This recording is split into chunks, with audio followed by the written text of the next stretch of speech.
And we begin episode 43 of our pirate campaign, where we last left our adventurous crew deep below the port city of Port Lilith in what appear to be ancient ruined tunnels beneath the crypts, searching for, as far as you've been told by captured vampire assassins, is the lair of a master vampire.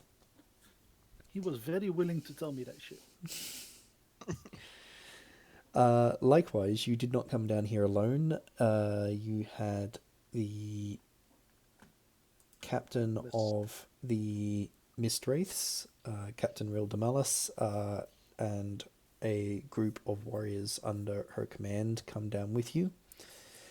You did fairly well in your first encounters when you were able to spot an ambush of gargoyles before they set upon you.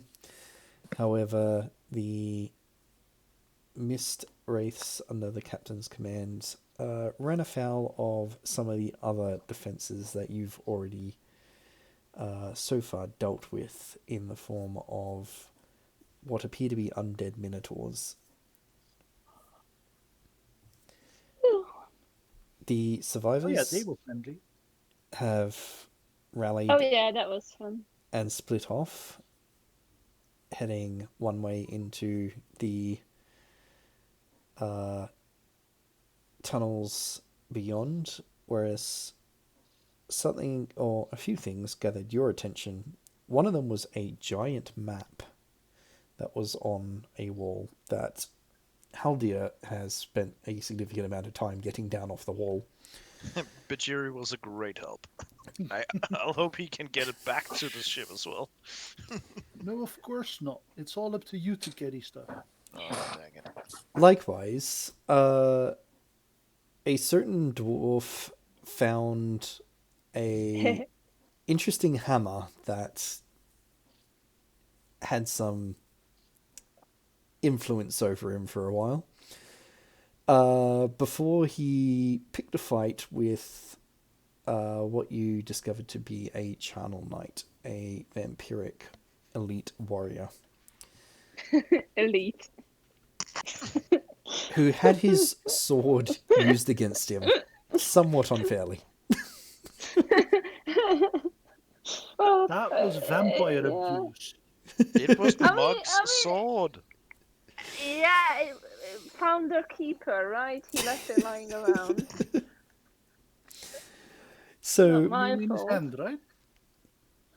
Yeah, well, Mug picked it up. Find those keepers, isn't it?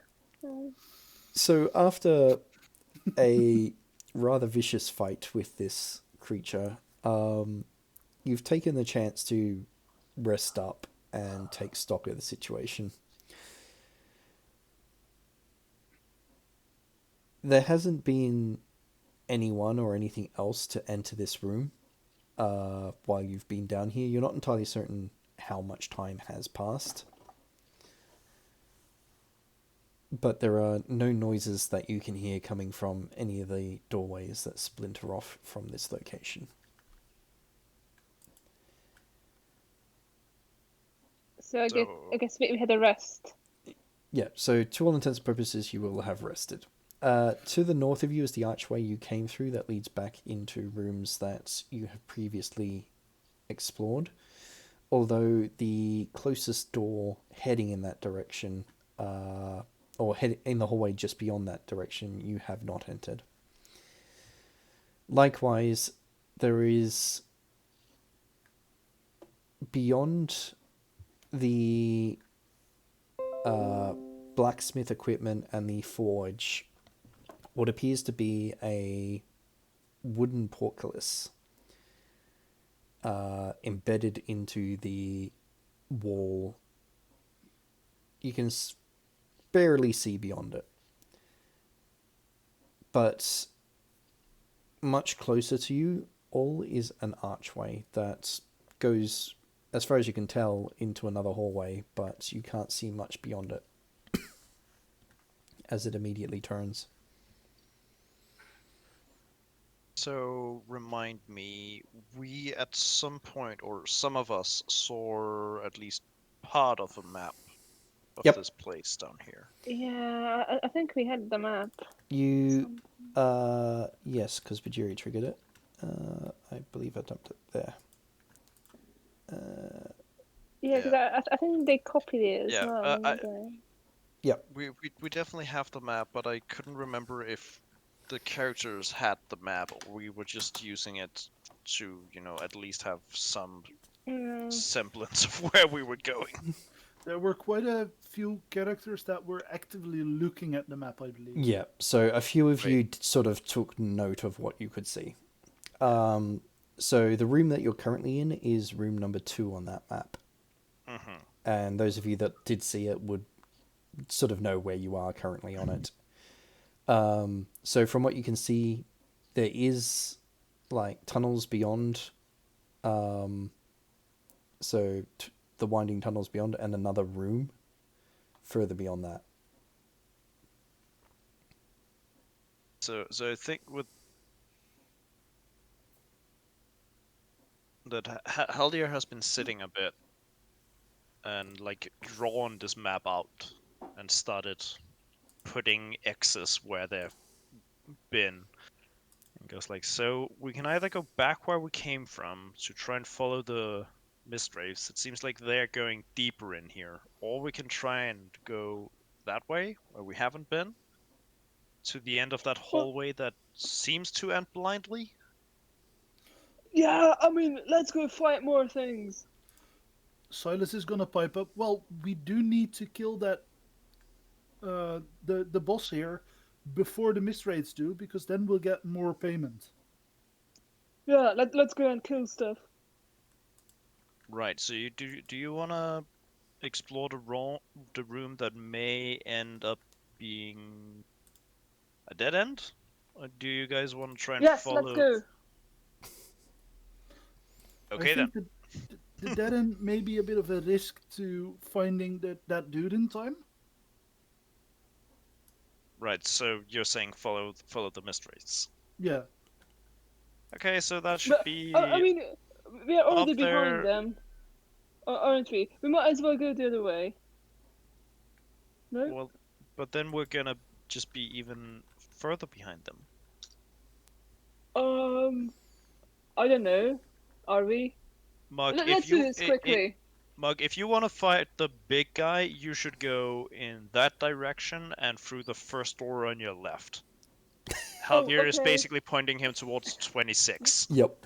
Yeah, I'm going there. And Mug is just going that way to fight the big guy. 26 is the area that we wanted to go, right? Yeah, 26 and 36. And then through doors, we have no idea where they're going. Ready up. So, who goes first? Is it Mug racing off? Mug. Mug. I assume no one has a chance of catching up to Mug at that point. Nah. Ready up. Yeah, Mug is definitely taking his glowing bastard sword and ready to fight. Noted. So, Silas is gonna like keep his scoped arquebus ready so that he can keep an eye on Mug even if Mug manages to chase away a bit further. Noted. So Mug can. What I'll say is you rush around into the tunnel and you see the door that you believe that Haldir was referring to. It's currently shut. What do you do? Kick it in. Right, can I get a strength might roll out of you? Welcome back, Mug. Open the door, get on the floor. Everybody walk the dinosaur. Okay. I think Mug is going to kick this door in. Quite possibly. But yeah. So yeah, strength might, right? Yep. Oh, I need to use a calculator. Wait, that's how you rolled? So, yeah, Mugs? 21. Okay, Mug is mighty. Mug is mighty. Mug is back. let me just double check Mug what's in is that here. room. Well, whatever there was, there's now also splinters of what used to be a door. Rightio. So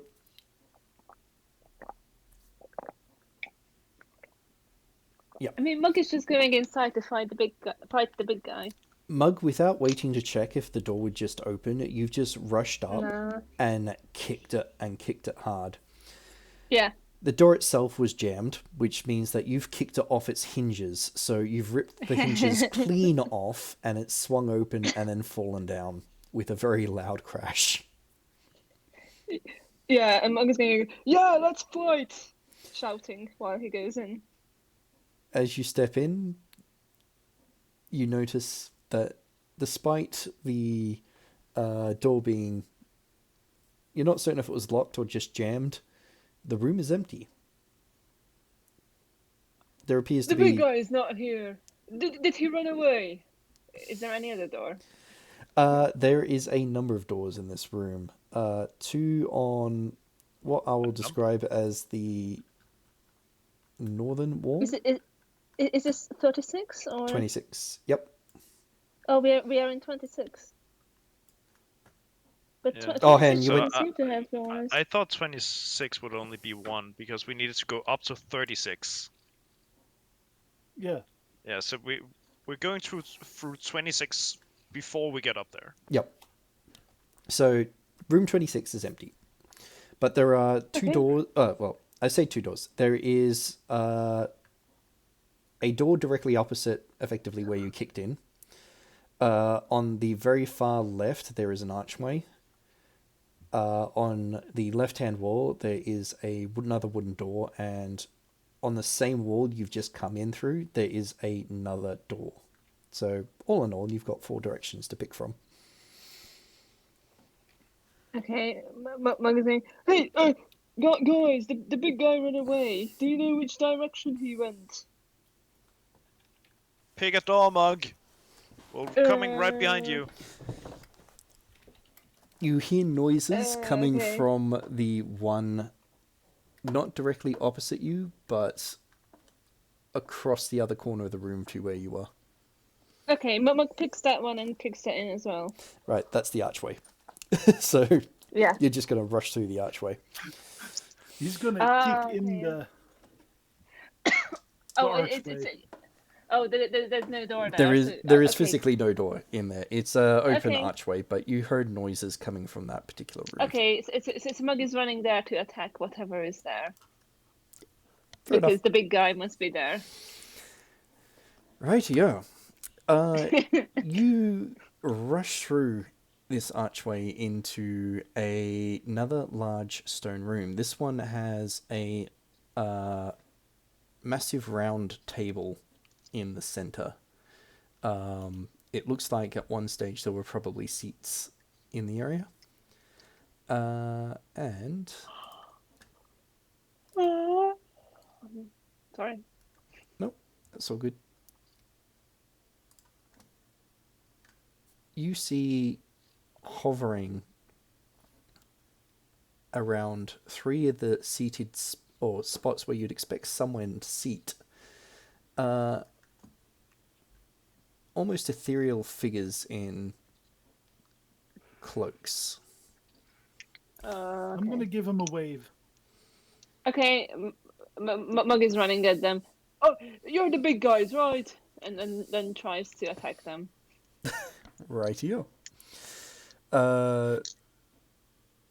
The others in your group, do you spill through the door, and what do you do and see? Oh, sorry, I should say do when you see this.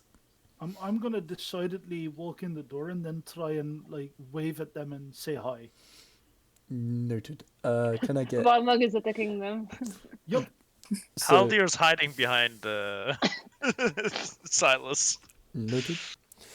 I do have my arquebus in front of me, but not directly aimed at them. Alright, so those of you not rushing into attack, roll a perception. Mug. I'm going to say almost wasted a 666 on Yep. this. Feel free to roll your attack. Is it perception Okay. seeing, Glenn? It is perception seeing. Yikes. Oh Five. my god. I'm so annoyed because I actually rolled 5 stunt points, So, and I bet I'm not going to do anything with this because these are ethereal figures and yeah. Okay, so it's normal fighting, isn't it? That I add to it, yep. and I guess I +1 for charge as well, right? Yes, you will add your +1 for charge. Well, Monkey. okay.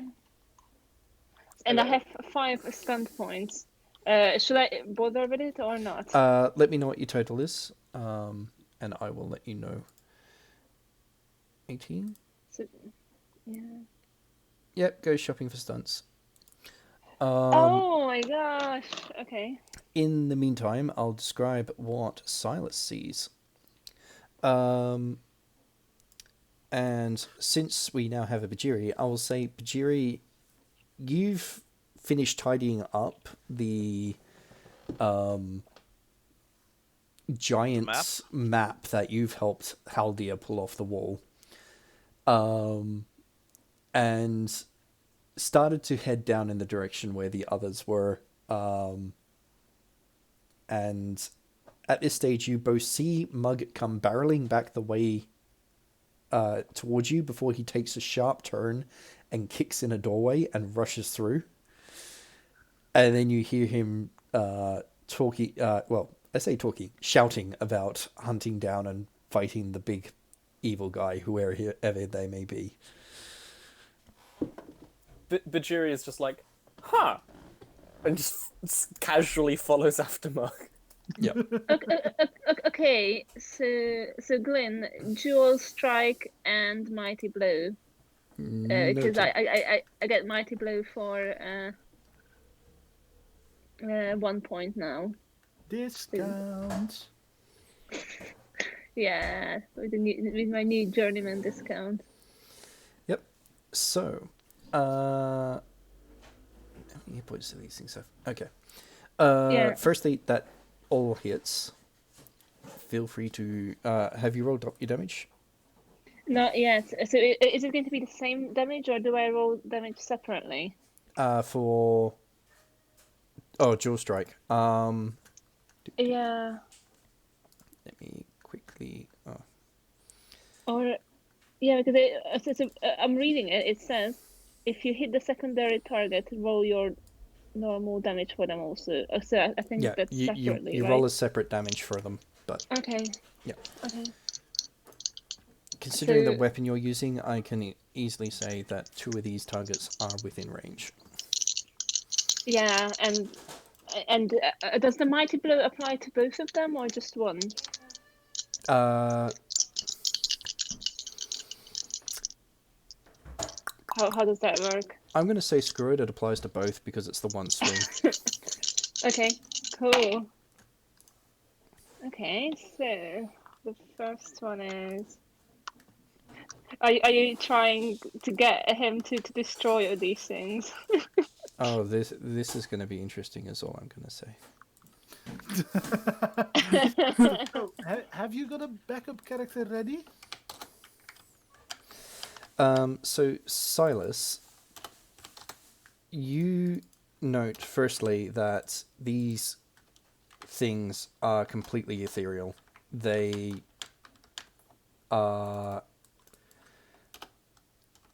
almost more solid the further up the body they go towards their torso and head, but they don't have legs of any visible type that you can see.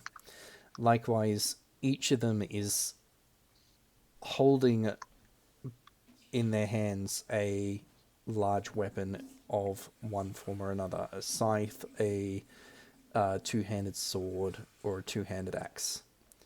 These weapons are chained to their wrists. Oh wow! How many of them are there? 3. Can I Oh, still just give wait. them that wave and see what they respond? Because I described that, I think, immediately after Mug declared fighting. Yep. The one that can see you, because two of them have their backs to you, Yes. you see its mouth distend massively, like a snake's, just opening wider and wider, and this unearthly scream just rips through this room. Okay, well, now, that doesn't now I seem feel friendly. righteous about what Mug is doing. Let's go.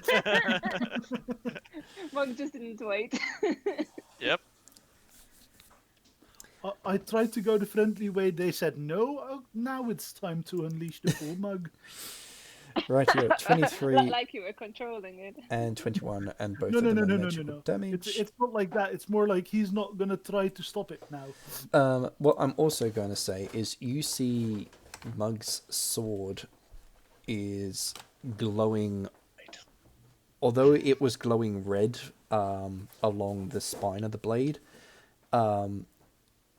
you see that Mug's runes have lit up, and there is a fine white glow along the edge of the blade, and it slashes through these two creatures, and you see almost like the ethereal like edges of it almost tatter apart before slowly coalescing back together, but Ooh. it seems to where you'd expect it to just sort of come back together as if it was completely unharmed, it seems like it's struggling to do so. Ooh. So they can't completely recover from it. They definitely look like they have been injured by whatever Mug just did to them. I'm not gonna shoot them because my weapons don't glow. Uh-oh. This might be a problem. No, no, no, no, no. It's only a problem for you. It's So, okay. at this stage, roll initiative. Yep. Yeah, so I guess Mug managed to get the first round in on them. Yeah, Yep. because you've just charged in and didn't Mug even hesitate. always have the surprise round. Unless they're specifically looking for you, that pretty much triggered a surprise round. Oh boy, what's your dex? Oh boy. So I'm gonna roll as well, but Silas will not join in at first because this is gonna be a waste of bullets.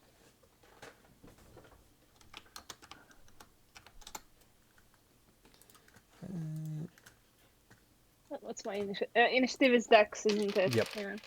Ooh. And I think I have. Time to open up the I'll stunt take this table. So I get stunts as well for this, right? I can't remember if you do. Off the top of my head, no stunts for initiative No, rolls that's because right, you yeah. stunt for your combat rolls and your skill Yeah. checks. But Yeah. if I were to stunt, wouldn't something like advantageous positioning work? That's usually if you're scouting, so to speak. It's for setting yourself up Yeah. for the initiative. So what we've learned is that that's one of the worst things to pick because Mug is always going to make it like impossible to scout. Yeah. Sorry. there have been times you've been able to utilize it because, for example, you Yeah. did scouting in advance before you brought Monk to the place. In that case, I think my initiative is 19 if I math Oh it no, correctly. math. 19, 18. Oh, okay, so let me quickly do this.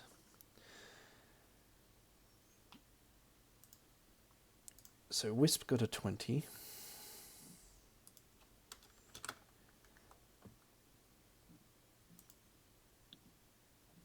And then, Which is quick. yep. Silas and then Mug. So 19 and then Mug got an 18.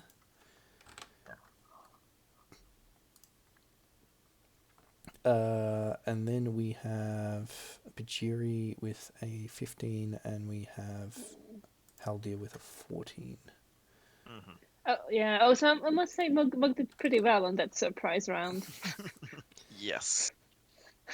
Good job, Mug. Pat pat. Aww. I miss this, just like hacking away at stuff. Alara is going to get... Miss just being a murder machine. Yeah, I mean, it's being a murder machine.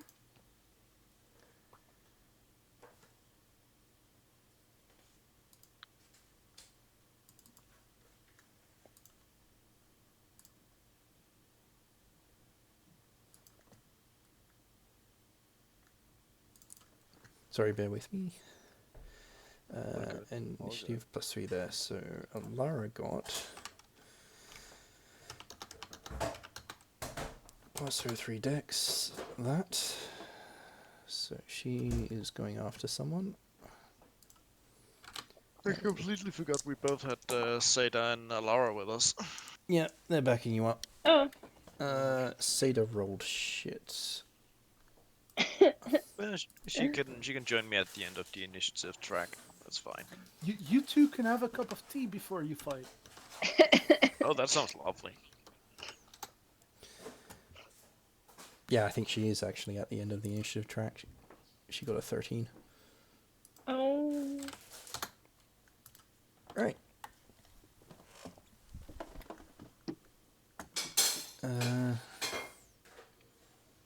She doesn't get anything to boost that from memory. Oh, actually, yes, she does. She's still going at the same time as Haldir, despite the boost. Right. In turn order, that means they get to go first. Ruh-roh. And immediately after that is Whisp, then Silas, then Mug. After Mug is going to be Alara. And then And then Bhajiri. the two of us. Okay. Yeah. Oh, hang on. That shouldn't be one. That should be a turn number 6. And then turn number 7 is you, and Seda will go pretty much directly after you. Rightio. They get to go. I need to pull up their sheet. No need for that. They're just gonna have a friendly chat, right? So...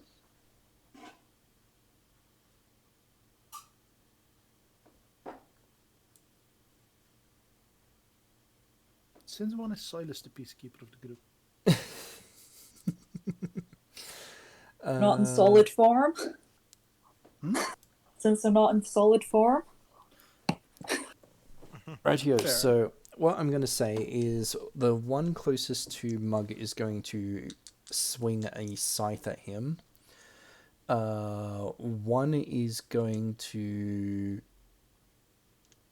fly past Mug and make an attack against Silas, and the third one... I waved at them!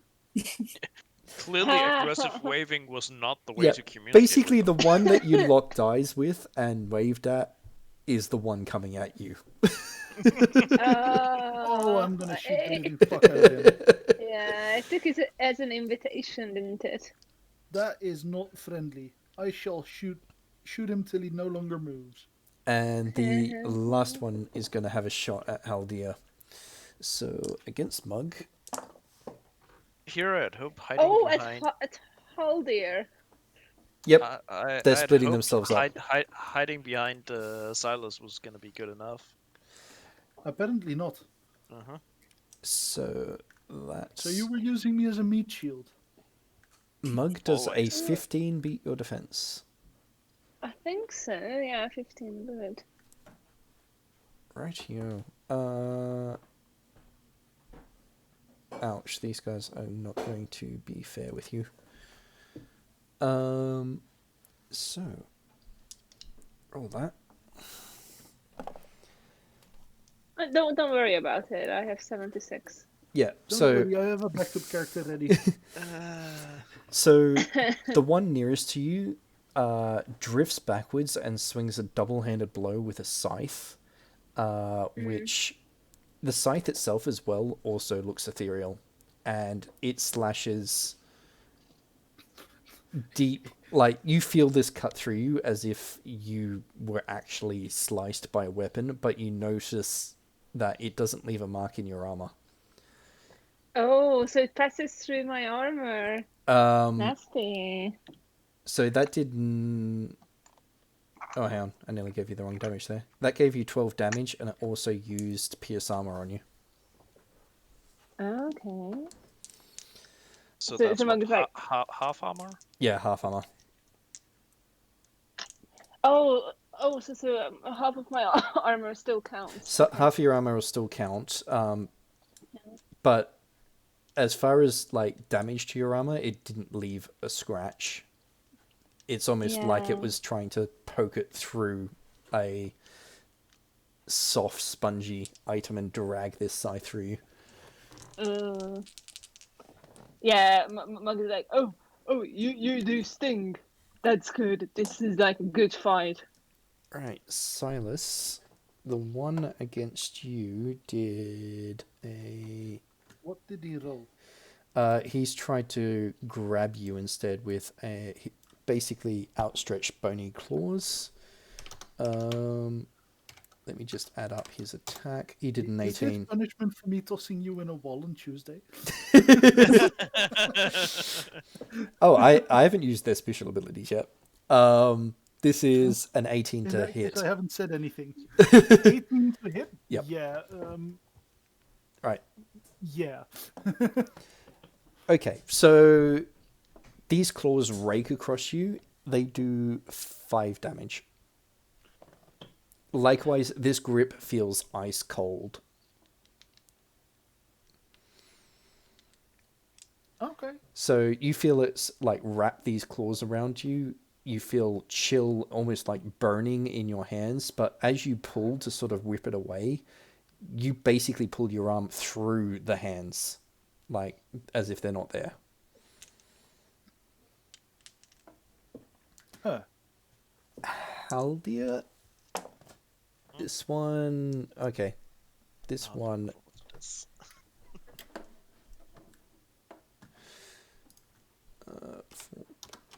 This one rolled really badly.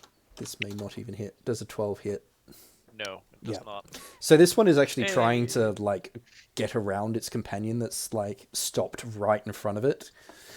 And attack you from around. And you're just able to duck even further behind Silas. Yeah, there's a yelp from Haldir, and then he just ducks. Yep. So, with that done, Wisp, you're up. It's me a minor action if I made a quick modification to a bolt. What I want to do is wrap it in a bandage and put alcohol in it and set it alight and see if, like, by firing that at, like, one of the thing's heads, if it would be scared or do damage in some way. So, you can do that because you can use the prepare action. Okay. So, you're basically preparing this bolt before you fire it. Yep.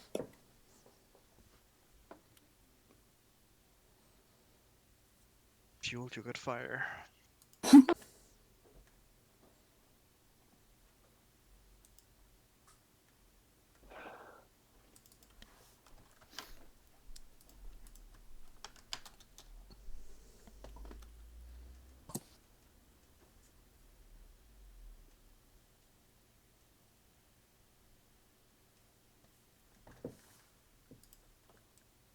Team.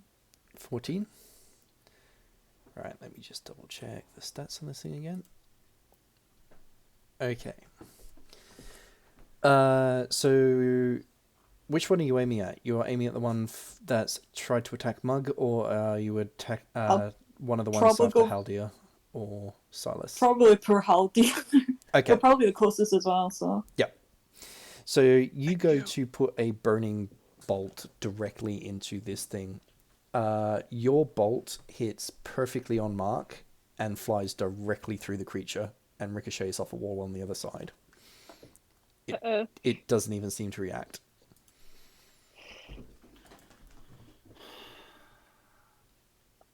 Run away. Can't wait to see what the rest of you are going to come up with. Silas already had a pretty solid plan of just not wasting bullets. Silas, you're up. Silas is going to use his perfect plan of not wasting bullets, and therefore he's not going to do anything. I want to hold my action. Yep. Just a reminder, you do have magical daggers on you. Oh, And yes, I do. And I think Wisp may still have one as well. I Wisp can't gave it remember. back. Wisp gave my fire dagger back, I think. Yeah. Right, Yeah. so she currently does not have a magical Yeah, dagger. but Silas, you do. In that case, I'm going to pull out my magical dagger. Yep. Specifically the ice one. Yep, go for it. Because I want to do the opposite of what Wisp did. And therefore not use fire as well. Not a problem. Roll your So attack. Silas grits his teeth as that claw moves through him. Yep. And he just grabs under his coat, pulls out a dagger, and just stabs. Yeah, so basically you pull it out, flip it in your hand, and stab directly upwards into this thing. Yes, preferably I'd try to slice underneath the chin kind of area. Yep. Not necessarily the throat. I mean, throat would be perfect, but anything in that area would work. Yep. Nah, I think I hit. Roll your damage and use stunts. Okay. Yeah. Roll your damage, use your stunts. And I've got to double check how much damage this thing How armored do these ethereal things look? Clothing, they don't look like they've got any armor on them whatsoever. Okay, and I can't rapid reload my thing. Lethal blow. Lethal blow. I'm gonna lethal blow, Yep. and I'm gonna push him away with skirmish. Go for it. Yep. And then for the damage, that's one normal dagger plus 1d6. So I believe that comes down to... I don't have the stats for the daggers, besides they deal one more d6 of damage. Let me quickly grab dagger. Dagger. Dagger is 1d6 plus 1. Yep. So I use accuracy for the damage, I believe. Weapon details. Oh no, wait, for the attack roll. So that would technically be plus 5. You've hit anyway, to be honest. And then for the damage, I use perception, I think. No, you'll be using strength. Perception's only for bows and black powder. Okay, damn it. In that case, yeah, strength. That sucks a little bit, but okay. Am I faster than these? Good question. Glad you asked. Double checking. Your dex is what? My dex is 3. No, you're not. Okay, this is So, easiest way to describe that is this thing flew at you at great speed and seemed to literally just be ghosting across the floor. You're pretty certain in a straight out race it could probably go a little bit faster than you. okay. I roll my d6s. Yep. So I get all 4 of them, and I rolled near max damage. This is going to be interesting considering what you've done. Plus 6, plus 5, just... So, Glenn, are we still murder hobos like we usually are? We'll see what happens. So I rolled 17 just dagger damage. Yep. Isn't it cold damage? Because didn't you get the cold? Yeah, By the I way. add... fire, ice damage instead of fire. That's fine, Yeah. but it's still magic damage, which is what I was looking for. So 6 plus 6 plus 5 plus 6, 23 damage overall, and you skirmished him. So based on what you rolled as well, you pull your dagger, sink it deep into this creature, and you feel it almost grip, despite the fact that you were able to pull your hand through this thing's clenched fist. And you go to shove it further away with the dagger still embedded in it. And as you do, you twist it in the air. It's now upside down, hovering and disorientated. It's not facing you anymore. It's facing Mug upside down. This is the perfect setup for a nutshot for Mug. Sorry, Mug. Oh, And it's okay. like when Mug attacked it, this like tear, like you see the ragged clothes that this is hanging off this thing have tears in them, as if they've been cut by your weapon. And although it's not bleeding, it looks like there is basically the illusion of blood running down its lack of flesh. You're seeing bits drop off and hit the floor and just vanish into nothingness. I like this blood. So, This blood does not make me like puke and pass out. I enjoy this blood. you notably find it easier to cope with than everything else so far. And with that, Mug, you're up. You have one of these creatures directly in front of you, the one that slashed you, and you do notice out of the corner of your eye, Silas shove one upside down towards you. Well, I mean, if Silas is being a good sport, then Mug might as well try to steal his kill. So, Oi, you will be the next one stabbed with that ice dagger. oh, you're sending me a present, said Mug, and then attacked. Okay, Great who can't sword stay mad at goes. that scary mass of muscle? Great sword goes. Ding. Oh, it's not as good as the previous ones. I don't know if it will be enough. We'll see how much they need. Mhm. Let me just... Can I get +1 for aiming? Or... Yes, because you've effectively not moved, you can spend the time to actually aim your attack. Yeah, and is there no modifier for the fact that it is disoriented and upside down? Put your roll out. There is stuff I will do based on the fact that Yeah. it is... Okay. Yeah. Oh, yeah. So its defense is going to change probably. Okay. Yeah. Let's just say its So- ability to do a lot of stuff is currently on hold until it can sort itself out. So yeah, you might as well attack it That right now. is a hit. Okay, but no stun points this time, unfortunately. Let me So- triple check how much health these bastards have.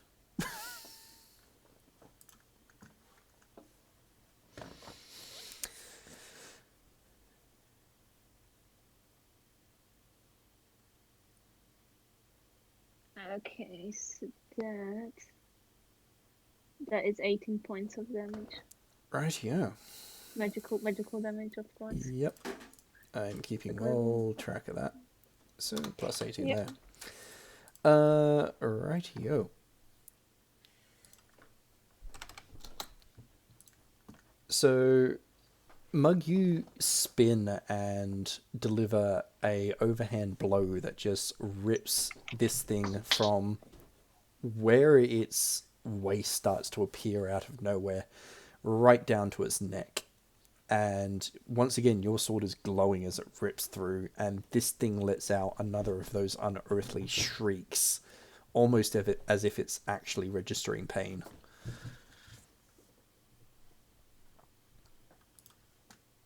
It's still alive.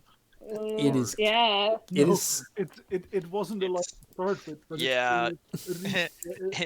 It's still there. Mug hasn't buried it yet. No. Okay. Yeah, but it looks hurt, right?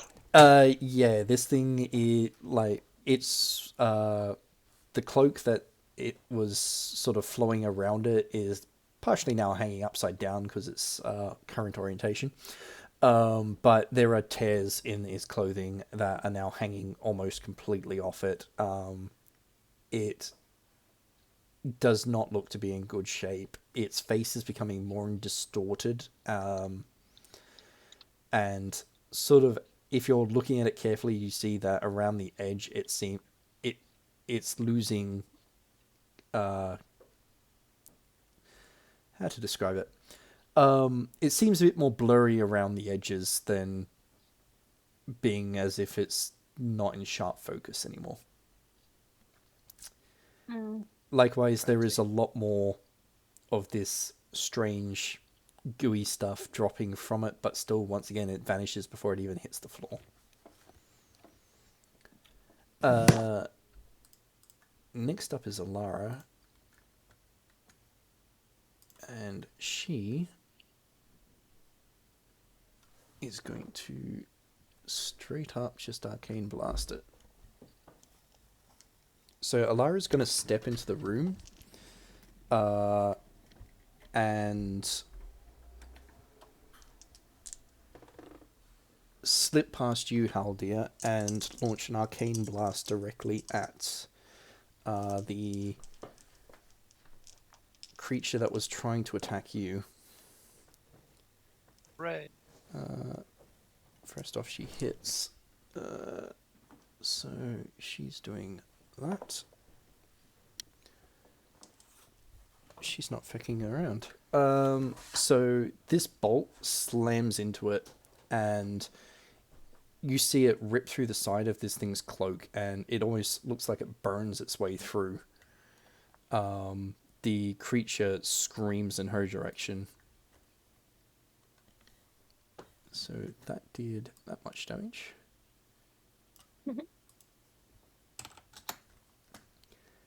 And that's Alara's turn for now, which puts us on Bhajiri.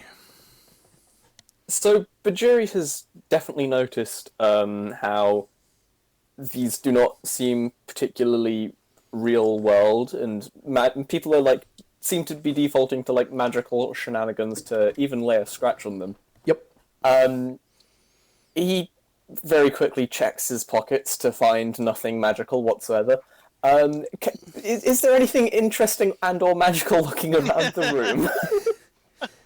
Do I have a magical thing in my pocket? No. So, The room? can I get you to roll a perception check, Bhajiri? As you basically take a slight step back to sort of survey the room rather than the battle going on.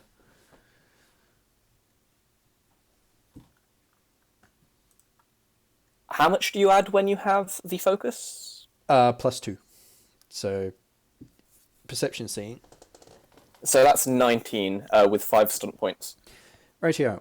So the circular table in the center of the room, basically what these things were hovering around, you notice that there are what look to be runes of some language at what would be each seating place around, and some of them are glowing. Ever so faintly, but glowing. Okay. So, Bhajiri notices this. Wait, is there anything I can do with my stunt point? So how many stunt points did you get for that? I got 5. Oh, wow.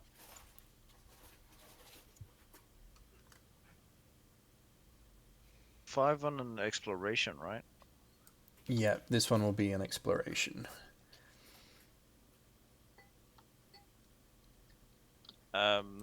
You could say the object of your attention. You receive a +1 bonus to further test to examine or perceive additional aspect of the object.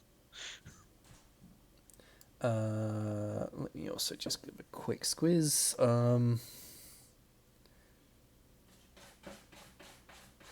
What I will say is you can do the that makes me wonder.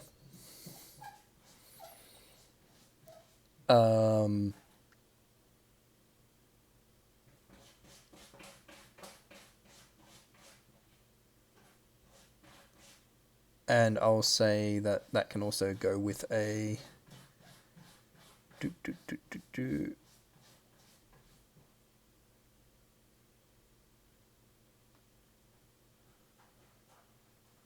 Yeah, I'll say take a that makes me wonder and an advantageous positioning.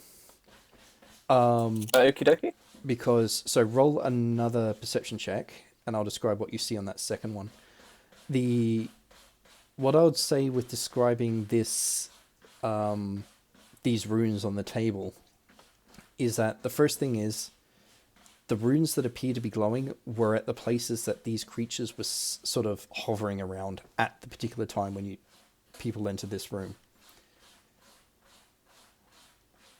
That was an 18 for my second perception Right. test. You notice that there are similar runes glowing on the manacles on these creatures' wrists. Okay, so which one has been the least hit so far? Currently the one that actually managed to hurt Mug. Because Mug Okay. diverted his attention. So, what I'm gonna do, Bhajiri's gonna be like, a plan! He's going to pull out his two-handed maul, Yep. rush towards the rune that matches the manacles of that one, and is going to bring his two-handed maul down onto the thingamabob as hard as he possibly can. Yep. Not a problem. Roll a strength, and if you got might. So you're basically trying to just, like, carve as deep into this rune as possible.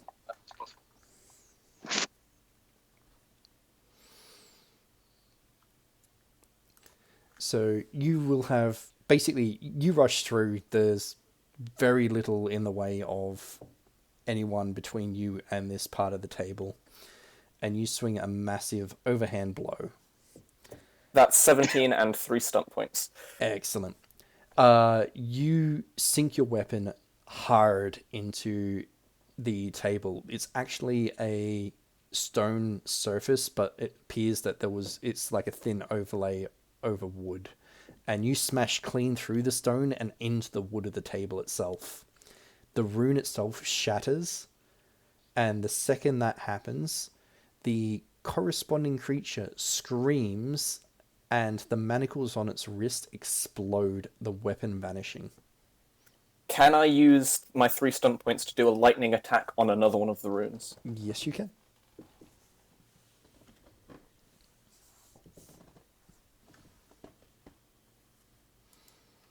Good job, Bhajiri.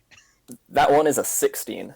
Yep. So likewise, you shatter through the stone on the surface of the table, shattering the runes, and the second one's manacles likewise light up and explode, the weapon vanishing as it does so. This creature likewise screams as you do so. Currently, the only one that has any weapon is the upside down one.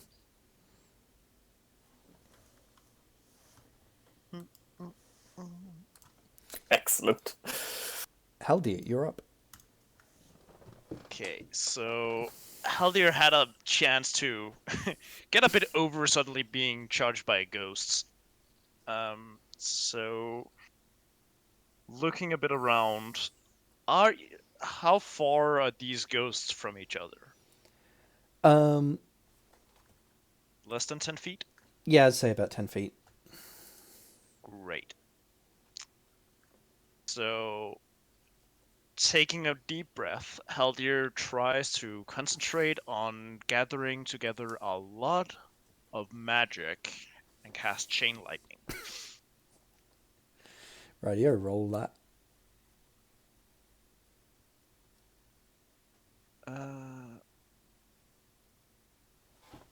Why is... Give me a second. My dice roller is acting up. Not a problem.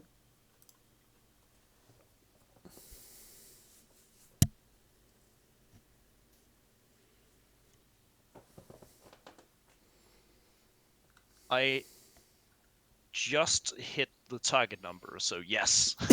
I get to cast Chain Lightning. Yep. Roll Which your is lovely. damage. So, Chain Lightning says that I inflict 2d6 plus willpower penetrating damage to each of them. They can make a Constitution Stamina versus 16 to only take 1d6 plus willpower. Constitution, right? Right. Yeah. What do they have to beat? 16. 16. Right. So that one got... well, first one failed. as did the second. Both of them failed. Right. So, first one takes 10. Second one takes 11. What about the third one? Oh, right. So you hitting all This of is them. chain lightning, Yep. baby. That's fine. The third one catastrophically fails. So yes, that's also taken full damage. Right. Okay. Only 8. Noted. So Your bolt of lightning spears right through the one that was closest to you, and then ricochets into the next, and then finally into the one that's right next to Mug. Oh. The one that is hanging upside down appears to be in almost tatters, and is flailing. The other two are in equal amounts of distress, but they're all still, as far as you can tell, I won't say alive, but they're still kicking. Kicking. Ready They're to still throw kicking. down, basically. yeah, they're still in fighting shape. Yep. Time for more whoopers to be unleashed on them. So Oh yeah. I wanted to share a slightly out of context picture, but go for it. Aww. Are you cooking, cat?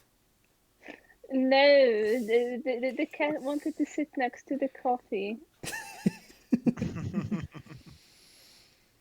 But the thing is, this is the benefit of having a smart stove Right here. thingy. So it's not actually warm where the cat is sitting. It's all cold. It's only hot at the coffee. So That's good. Seda is going to rush on into the room as well, and she's going to target the last rune. She whips the two-handed sword in a massive overhand blow that doesn't just crack through the stone, she shears actually through the table. And the final of these creatures has its manacles explode and its weapon vanish at the same time.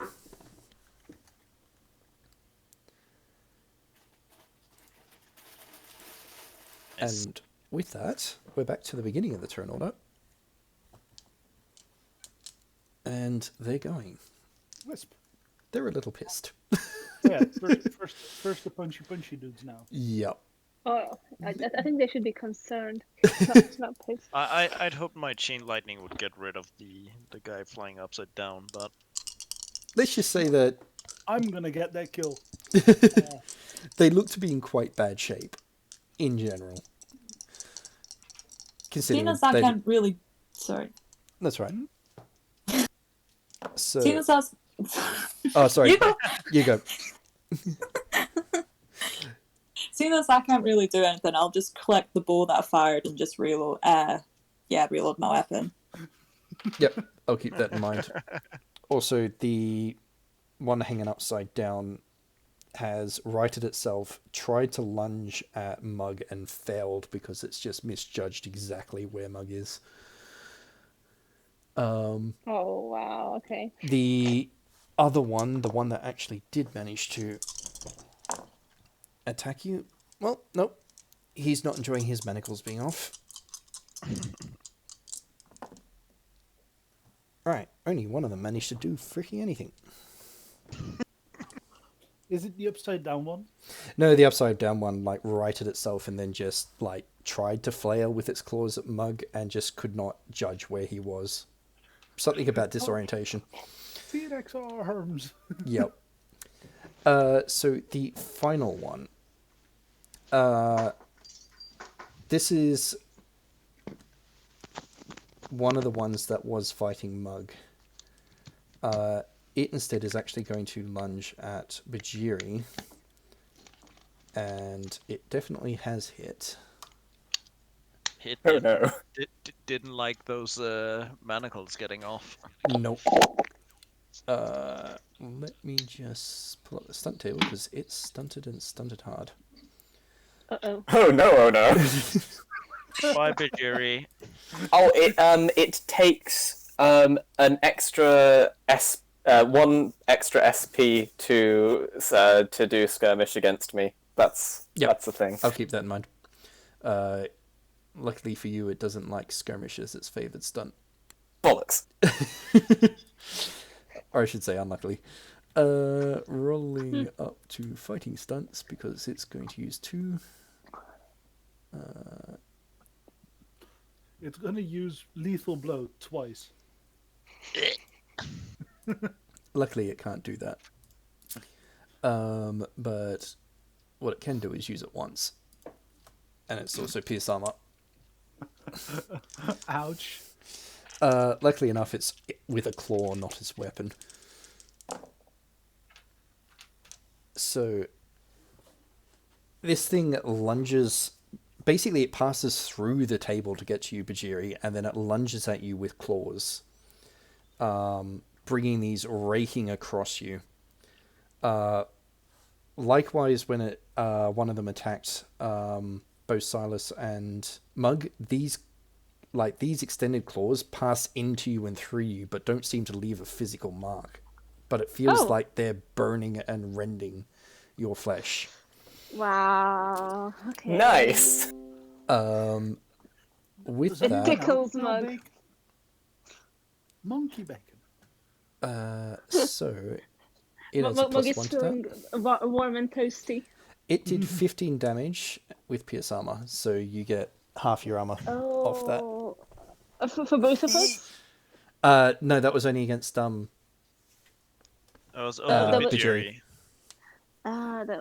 The mention of Mug being attacked was referencing to last round. Yeah. Okay. Sorry. So just basically, this is visible to you when they've been attacking. That their weapons seem to pass into and through, but not actually leaving a physical mark at the end of the day. Oh. Everything's fine. And that is their turn. So Wisp is up. So Wisp, you skirt around everything. Pick up your bolt before the cloth that you've set fire to it burns it to a crisp, and actually manage to put the fire out and save it. And reload your weapon. That brings us to... Me. Yep, Silas. I'm going to do that thing with the dagger again. Yep, go for it. Roll your On the attack. upside down one. Yep, so it's righted itself, but it's got its back to you because it tried to lunge at Mug because he was closest.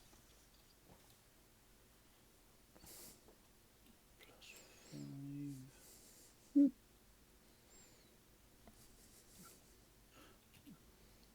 19 to hit with 5 stunt points. That's a hit. Do your damage. What was that? 5 stun points? Yes. Lethal blow. Lethal blow. On one hand, I'm tempted. On the other hand, if he is already weak, that might be a waste. True. You could use lightning attack, right? Yeah, I'm debating either dual strike or lightning attack. Ooh, if I do lightning attack, I can get a mighty blow in as well. I'm gonna do that. So lightning attack and mighty blow. Okay. I am still not faster than these, right? Nope. Okay. So that means So you can attack second against the same enemy or a different one within range. All right. Yep. So 4 + 3 + 1 damage from dagger. Yep. And 6 ice damage. On the first hit. Alrighty, so 10, 13, 14 damage in total. How much did he have left? That one, this time when you drag your dagger through it, it tatters and tears, and it's almost like you're ripping it right through a cloak, and it's overall it starts to just fade away and vanish. So that one is gone. Very quickly, there is nothing in front of you. Is there anyone else within range? Keep in mind that I haven't used my move or Yes, aim. the second one that was near Mug is still there. Okay, I'm gonna try and stab that one with my second attack. Yep.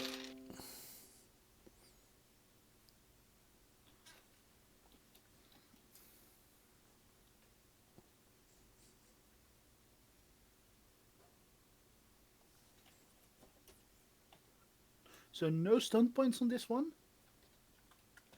Oh wait, there wouldn't be stun points anyway. Yep. But 17 total. Still a hit. Yep. Okay, and then there's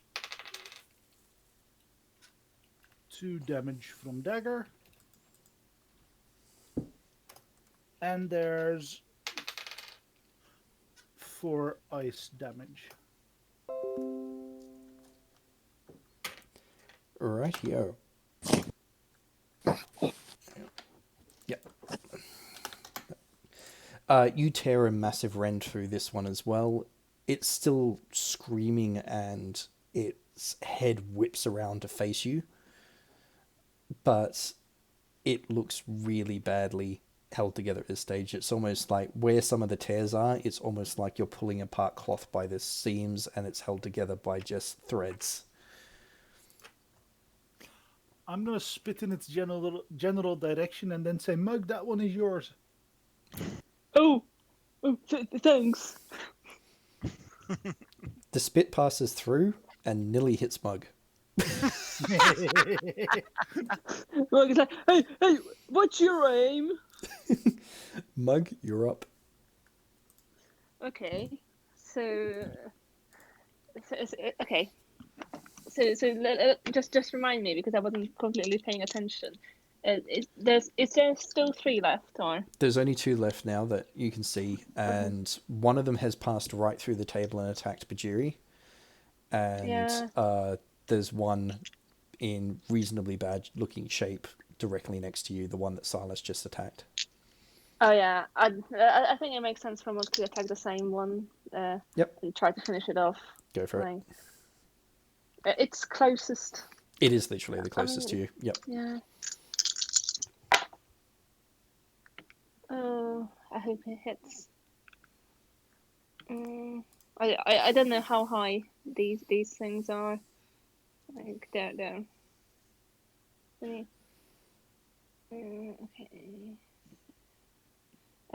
I guess I can get aim if I would like to, right? Yep.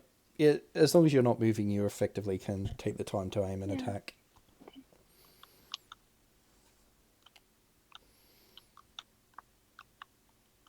Yeah, so this is only 13, I think. Rightio. So you once again try to do a giant overhand blow, but this time the creature spins its face, sees it coming, and just weaves barely out of the way. Hey, don't run away, you coward! It hisses back at you. Mug is sad. So after Mug is Alara, and she actually is, yeah. So Alara's going to turn her aim at the one attacking Bhajiri and is going to arcane blast that one.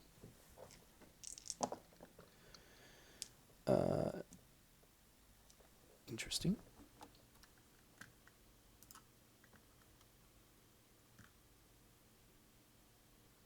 So she is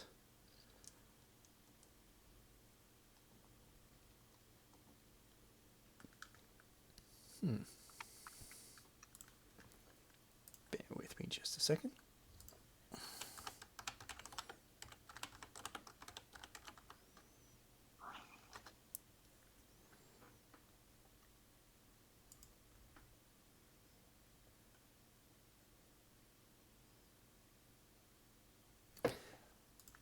Right. This is interesting. I have not seen her do this before. So she is going to Arcane Blast and Stunt. Oh, go Laura. So for the record, if you do this as a mage, you get to use the combat stunts. Plus, we have an extra stunt for Arcane Blast. Ooh, remind me of that one. She can use 3 stun points to cast a spell with magic point cost 3 Yep. or less. To be fair, she's probably going to want to finish the fight more than heal anyone right this second. Unless, because I'm presuming no one's desperately hurt at this stage. So she is going to straight up roll this much damage. 12. How much health did that last one have?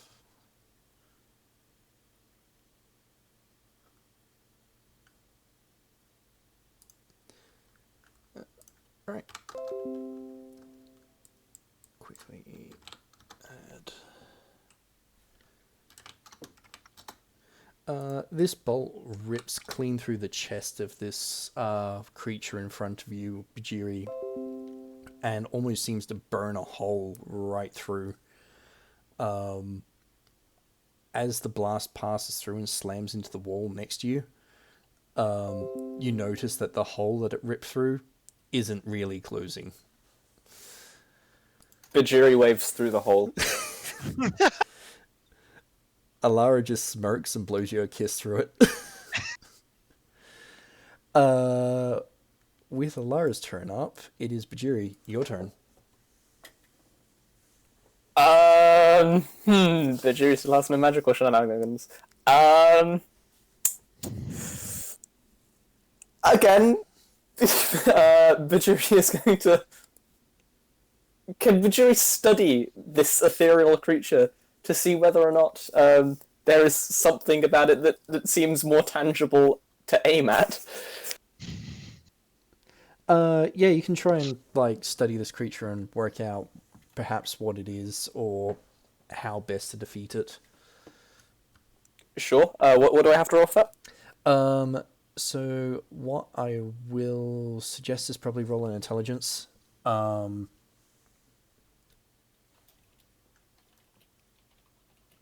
I would say law, but you probably are very unlikely to have the law. Yeah, no, Bhajiri's not the most intelligent. That's 11? So an 11. You could toss some hot tea in its face. Maybe that works. Bhajiri left his teacup on the ship. Right Rookie here. mistake. So When you need it.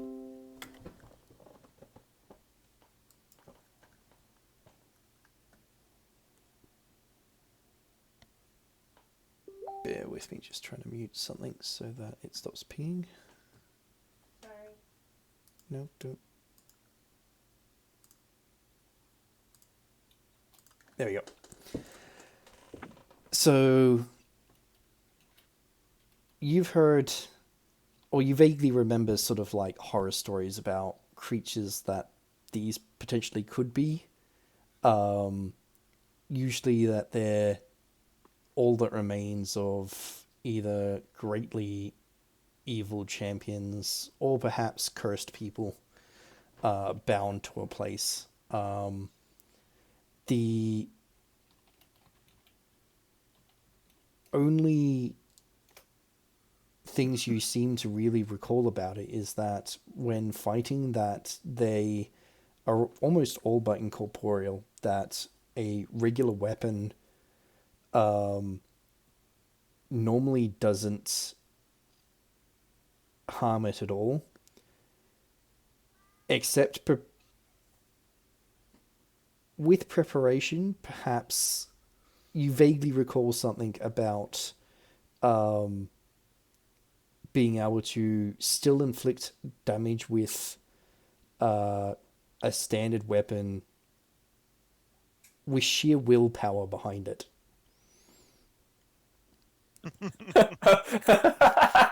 Okay, so At least that's what the stories say. From a play point of view, there is something that you will be able to do with a standard weapon if you get stunts for it. okay. In that case, Bhajiri is going to center himself, close his eyes for just a second or two, focus really, really hard, Yeah. and just yell and just go for a swipe with open his eyes, and then go and try and hit it with his hammer that he already has out, his maul. Yep, go for it. So roll your attack, and let me know if you get 3 stunt points. I did not get 3 stunt points. Right. So, your weapon passes clean through this thing. And as far as you can tell, it didn't do anything in the process. Bhajiri's just like, next time I gotta focus harder. Rightio. So that's your turn. 6, so that puts us on Haldir. You're up. I think I'm just gonna pick up some of the static into an arcane blast and try and throw it at the one Bhajiri is dealing with. Yep, go for it. Let's see if my horrible attack roll can ever hit this thing. Ooh! 18! Wow! That's a hit. And I deal 5. 5 damage. I rolled a 1 on my d6. That's fair enough. Well done. You didn't get any stunt points? I did not. Yeah, fair enough. Rightio. So, your blast crackles and smashes into the shoulder of this creature, sort of ricocheting it slightly. It still crackles and burns as it sort of grazes across the cloak and the clothing and leaves marks all over its back. Like the one that's near Mug, it seems to be almost held together by threads at this stage. And with your attack, Sade is going to take a page directly out of Bhajiri's book, seeing as she just saw him take a swipe at it, and she's just going to charge the same one as well. So she focuses and swings her blade and has... Bhajiri, you've seen her on ship and out and about with the rest of the crew, and this is the most focused you've ever seen her. And her blade seems to catch on it. Luckily, she's stunted. So she's going to roll that.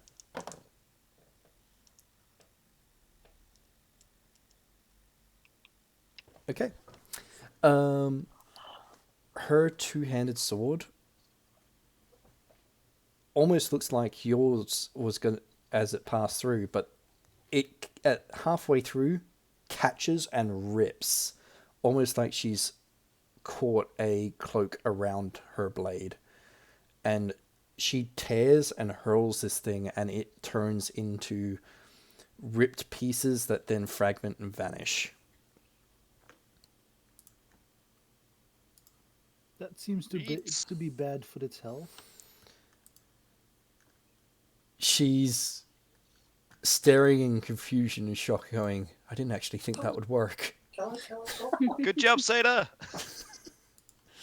Well Yeah, done. you did well. Yeah, you're badass. You that. Right, Mug does a... Oh, hang on. Lovely. I've got to pull its sheet back up. +5. So that is a 16. Does that hit you?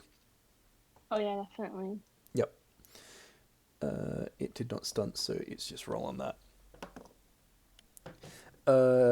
So while you're cheering on Seda, Mug, the one nearest you, which is the last one up, just slashes a claw out and grabs you by the arm.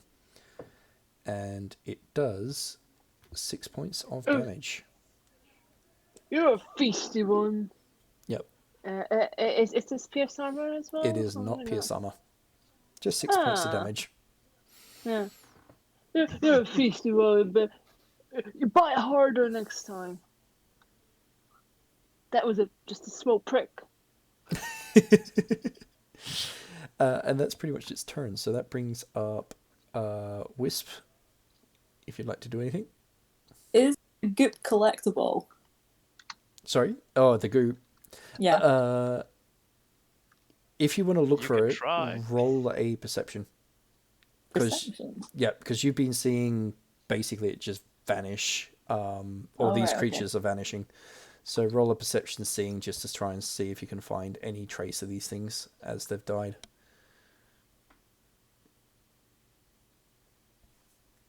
2-1, and 6 stunt points if that counts for anything. Ooh. I'll say... Yeah, you can utilize that because you can use stuff like speedy search and so on. Cool, I'll do that then. Yeah.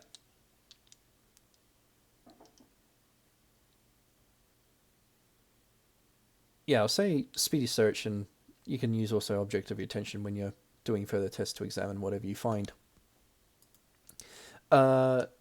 You look very closely at where these things vanish, and what you do see is little tiny tatters of... It's almost completely see-through cloth still on the floor. And what draws your attention to it is it's almost glistening as if there's like some form of liquid on it. I want to try and still collect it if possible. Yep. You can basically skirt around the fight with Mug and the other creature and carefully pick those up. Sweet. Like, you're fairly certain you'll probably have to examine them when it's a lot quieter, but... Yes. I have an idea of what I'd like to make with them, but... Okay. Rightio. That brings us up to Silas. So how many are there still? There is a single one left. I'm gonna do the thing that I found out that I can do. Stab it again. Go for it. Ooh.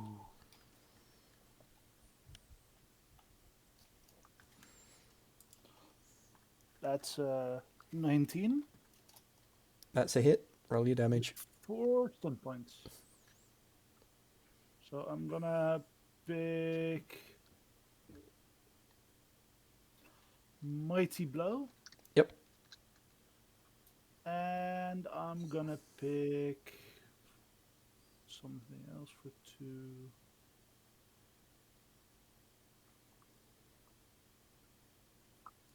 He doesn't have any weapons, right? Currently, no. Okay, so disarm is not gonna work. Yeah, then I'm gonna pick Mighty Blow and then 2 skirmishes. Go for it. Okay, so that means my dagger deals 8 damage from the dagger and 5 ice damage. Noted. But I'm so sorry. So, like before, you lunge forward and you sink your dagger deep into it and basically tear it upwards with your fist, dragging this dagger through it. As you do, the little that seems to be holding it together separates, and you see it vanish as you throw it towards the table. I'll say, Wisp, you do see little bits of it drift down and settle on the table, and you can collect those bits too. Yay. And with that, the room returns to silence. Oh, that was it all. It wasn't. It was. This was not the big guy, was it? I don't think so, but first we had a vampire knight thing, and now we have ghosts. What is this place? Undead. Yeah. Okay. Let's keep going. Eventually, we'll find the guy, right? And Mug is just off again. So, pulling up your map again. Like if you want to hold him back, guys, to like search the area, feel free. But like, he's like doesn't care. He's looking for the big guy. There's only one other door in the room you're in, on the opposite side of the room. Also, haven't we discovered before that it's like physically impossible to stop a mug when mug has set its mind to something? Yeah. Okay. Well, physically impossible, yes. Mentally impossible. Even more so. So, Mug, Leia. the door on the opposite side of the room is metallic and huge. Oh. Okay. So it doesn't look realistic to kick in. Maybe Mug will try to open it first. Rightio. I half assumed Mug would still try to kick it in because it's a door. I mean, we could, but like we could try to kick it in, but. I have a feeling that Mug will like end up with damage of the knee at that point. Yeah, to be honest, he had a good fight now. He's not that eager to kick the door, so I think he can try to open it this time. So, the door resists as you try to open it. You feel like it's almost like something's either holding it on the other side or jamming it. Okay, I mean, that's kicking it is then. Alright, roll a strength and a might. Yep. I mean, if it doesn't... he tried to open it this time. Oh, this is not great. So, okay, maybe this door might actually be jammed, people. Oh no. I bet he's going to get angry at this. Okay. Am I going to have to look up how many hit points I need to give a door? Maybe. Yeah, That's only if Mug succeeds at kicking, right? I think it's still going to be a kick, just not the strongest kick. 14. Rightio. So... I mean, for a normal person, that's a decent night. Yeah. Yes, it is. So, what happens is, Mug, you go up to it just like the wooden door on the first room that you kicked in, and you deliver a really hard kick. Everyone else in the room, you hear a massive clang and thud, and you actually see the door sort of thump in its hinges under the strength of Mug's kick. It does not, however, open. Bhajiri notices the hinges and is just like, I have a plan. To which he then approaches the door, takes his maul, and attacks the hinges. Go for it. So roll an attack with the maul. Haldir raises a finger to say something and then just like takes down his head again. I have not rolled very well. Silas is ready with plan C as well. So is it an attack or a strength might that I'm rolling? I'll say a strength might. Okie dokie, thank you. Mainly because you're not really having to try to get past any defenses. You're literally just trying to force your way through. A 15 with 2 stunt points? Do you have might?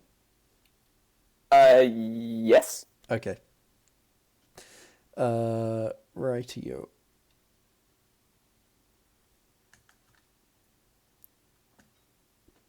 Bear with me, I'm just double checking that for Haldir. This is actually the door to room 16 off the top of my head. Wait, but we were in 26. But Mug rushed through into 11. Where is 11? That's Oh, not on the map. it's not on the map. Yeah, okay, good. Yep. So Right. you have gone beyond where the map was. Beyond the map. Good. Just wanted to make sure I had at least some kind of idea. Yeah, as far as where we were. Yeah, as far as Haldir is concerned, you know you've gone beyond the map, Mm-hmm. but in the general direction of where the Mist Wraiths went. Right. So, yeah, as far as you're concerned, as long as this place doesn't keep extending off into the distance, the Verity. they're going to eventually run out of tunnels and stuff, and you will probably catch up or intercept to them. Did Verity just arrive back? I think so. And Timo, for your question, yes. Can I get an intelligent engineering roll to do that? Of course. Oh, of course. Because you'll be effectively doing this while everyone's trying to deal with the door. Yes, this would be something that he's trying in the meantime, just casually attempting. Yeah, so for those that are paying attention to those not trying to beat their way through the door, you'll just see Silas like go up and actually use an unsplintered part of the table and start pulling stuff out and crafting. Silas is whistling a happy little working tune. Yep, you create a satchel off that. Could I make 2 doses with that roll? Yeah, for that roll, definitely. In that case, I'll make as many as I can in the time that they are busy. Yeah. So, I was saying this time, Mug and Bhajiri, you've given this door a good walloping, and it seems to be quite happy to sit in its hinges as is. You do get the distinct impression something is sort of barring it from the other side. Perhaps maybe, although it's not locked, maybe something's leaning against it.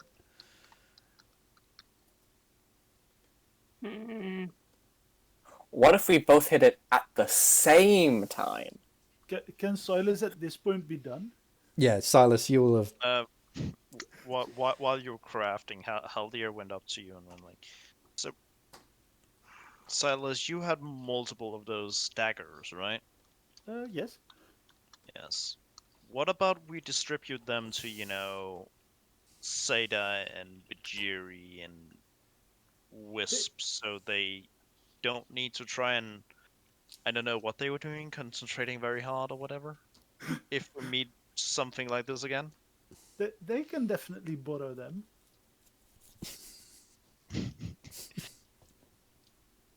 Haldir just sighs and reaches out a hand for the daggers. Silas just starts pulling daggers left and right. So they're like a fire dagger from left, a fire dagger from right. There's another. He goes, you know what? Here, there's a fire dagger for Bhajiri and a fire dagger for Seda, and here's an ice dagger.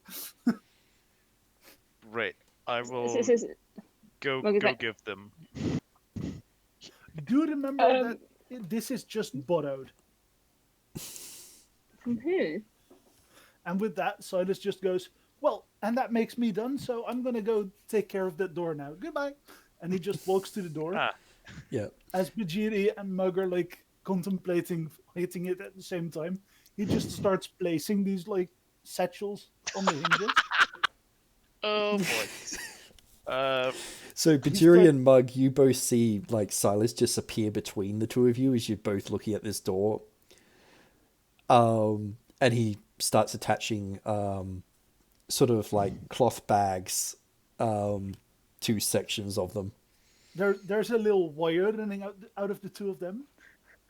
A fuse, and he just starts lighting them, and he goes, Bhajiri walks away. What is he doing? I'm not getting away from that! And Silas just takes a few steps back and plugs his ears. Mug steps a few back, but he's a bit confused. Haldir is hiding behind the rest of the table. He turned around to okay, I'm gonna deliver these dagger. Nope, I'm hiding behind this. Right. How is this going to work? I assume it takes a second or 2. Basically, as soon as Mug is he steps back, and as he asks in confusion how this is going to work, there is a deafening explosion. Mug, you just get coated in black powdered dust and smoke. No. From everyone behind you, the view is basically Mug vanishes in a cloud of smoke. You hear the sound of metal bouncing and clashing on stone, and then the smoke settles. Mug is a bit smudgy, but intact, and the door is well and truly gone. Okay. So how many could I make in the time that they were arguing? Was it just the two, or could I make like 3 or 4? I'd say you would have made 3, but you would have used 2 on one on so I each still hinge. have 1. Yep.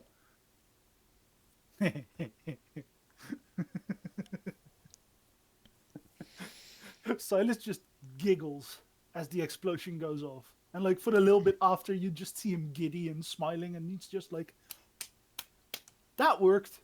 And he steps through the door with his like pistols drawn. Uncle would be so proud. Haldir walks by Whisp and just hands a dagger to her. If we meet more of these, here's a dagger. I think it burns things. Right, yo.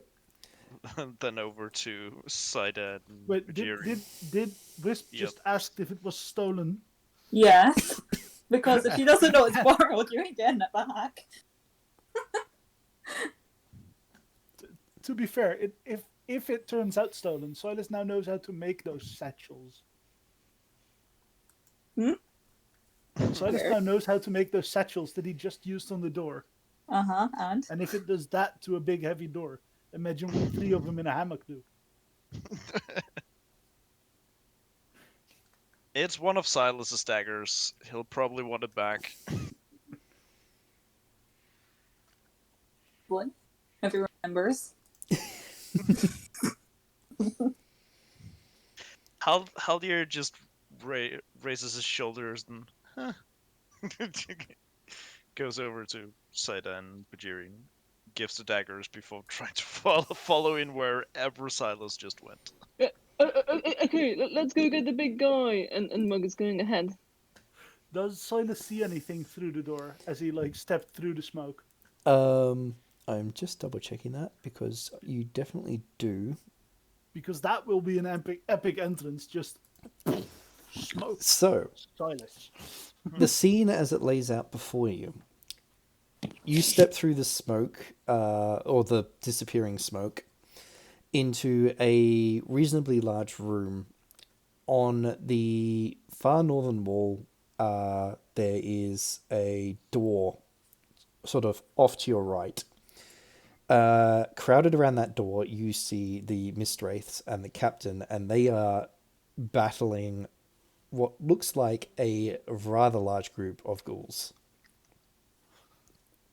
Have you seen the Brooklyn Nine-Nine episodes with the Vulture? I'm gonna do that thing and swoop in and help them just clear up this thing. Standing behind this group of ghouls is one of those heavily armored warriors that you recently battled. In that case, I'm not gonna swoop out the ghouls. I'm gonna switch to my scoped sniper. Noted.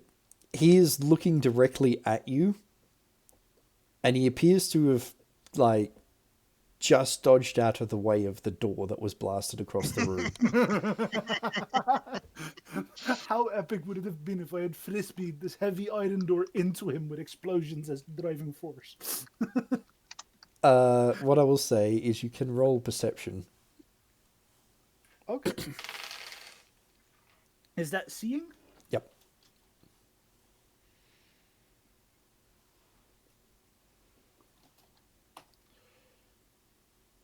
8, 16, 18 total. Rightio.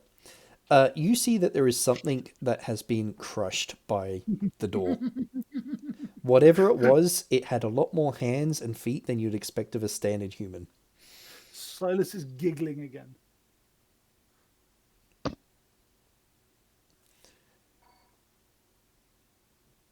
Can I get a surprise round if I shoot my arquebus now? What I'm going to say is, as everyone spills into this room, yes, you will get a surprise round because they were not expecting to get flanked. In that case, I'm going to try and snipe the big dude. So that will be... Ooh, 5 stun points. And then plus 5 plus 2 plus 2 is 15, 19, 23 to hit. That's a hit. With 5 stunned points, I'm gonna take... Full blow. Lead full blow. I'm tempted to, but wouldn't it be more useful to take Mighty Blow and Pierce Armor? Maybe. This creature is, like the other one, heavily armored, covered almost head to foot in heavy metallic plate. And unlike last time, it has both its weapons. If I were to use my minor action to reload, which I can do for the rifle, Yep. would I then be able to take a lightning attack and 2 pierce armor, so 1 for each of the attacks? I'll allow it. Okay, so that Bang, means... bang.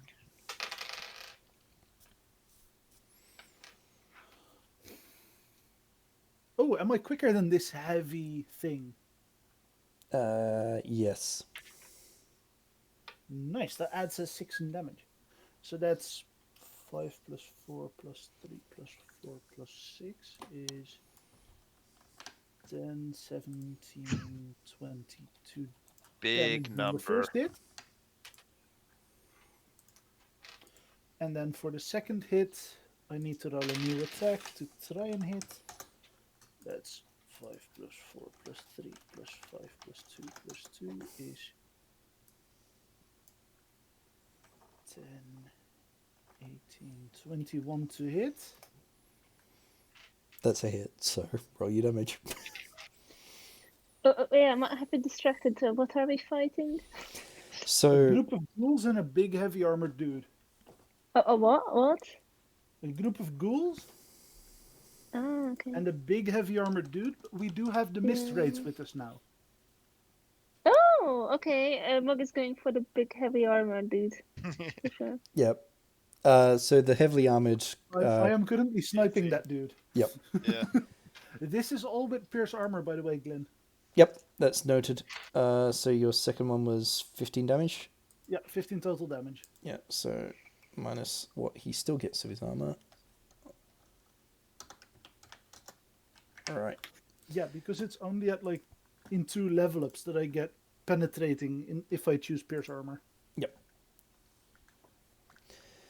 So, Silas, you basically step through, take stock of the situation, and then take aim and let loose 2 shots. Both of these find sort of gaps where the armor is allowing him to move and punch through, and you see him take a half step back under the hits. So what I will say is, can I get initiative rolls out of everyone, and then I'll do everyone's surprise round in initiative order. Okay. Although I will consider Silas to already have taken his after his dramatic entrance. That was an epic That turn, though. is definitely fair. Am I there or? Yep, Verity, you will have just been tagging along towards the end. Okay.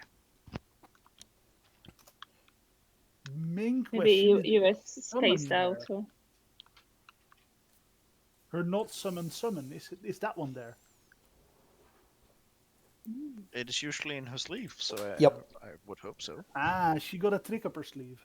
Pretty much. So this time around, we Or technically a have... bag of tricks. Mug has Should a I just act like Fen has initiative with me, or do I roll separate for him? To make life easier, Finn will act on your turn. Okay. Yep. Just so that I'm running less of a table of people. Yeah, I just knew we did it like separate last time, but then we just waited until it was my turn anyway, so I figured it was easier. Yep. Silas has a 13. Haldir has a 16. Bhajiri has a 17. Whisp has a 15.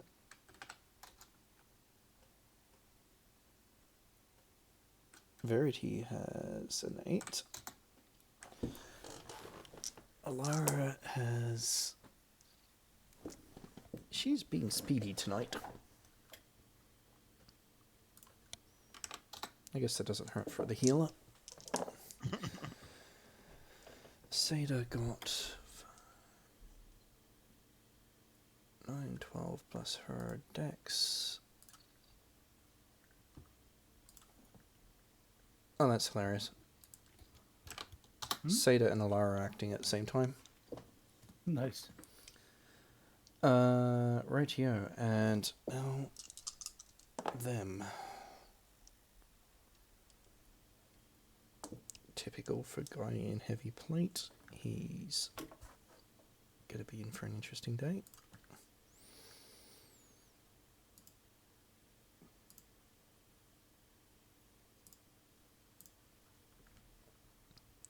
Bhajiri, I need that. See. And they get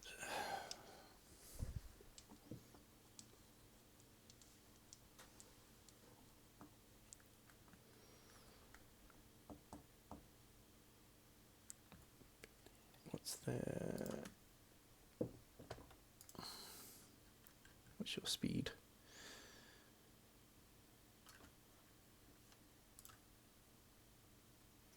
$17 on the ghouls.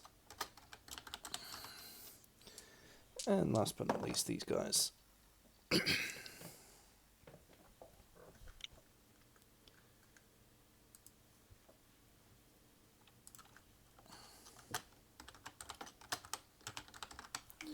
So they act on a 13. So, very quick turn order round. Silas, you've already had your sneak attack, so I'll keep that in mind when I'm rolling stuff out. Here's an interesting question of the day. Who's faster, Bhajiri or Mug? Probably Bhajiri. I'd assume Bhajiri. Yeah, so I'm going to say Bhajiri. What's your dexterity, Bhajiri? My dexterity is 3. Oh yeah, so that's higher. Right, so Bhajiri is, and then Mug. So Bhajiri, you're up first, then Mug. Then Haldir. Oh, actually, let me just make sure I do this properly. They go there, and then Haldir is up.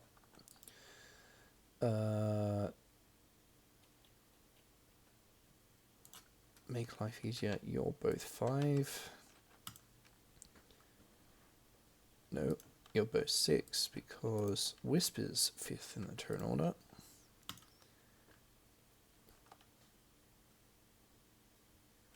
Six is Silas, 7 is them, but they won't get a surprise, and 8 is Verity.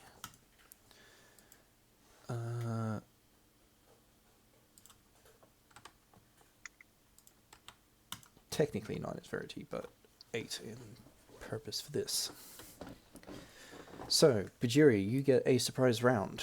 As your group spills through this door, you see pretty much a battlefield before you, drawn up around a passageway.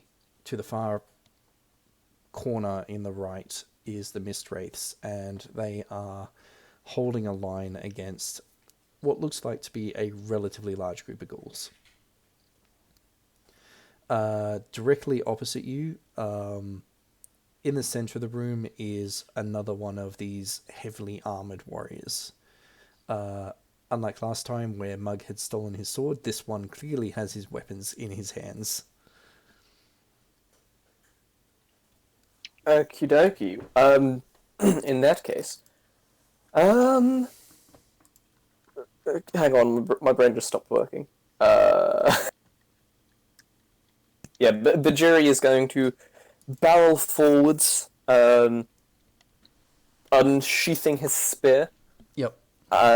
And he is going to attack the big the big bastard with the sword. He's gonna, because he's got a pole weapon, he can stay 4 yards away and still hit. So he's gonna like get in range, stay as far out of the range of this guy as possible, but go straight in for a big old stabby stab. Yep. So what I'll get you to do first is, can I get a willpower roll out of you first? Oh no! There's that whole thing. Oh no!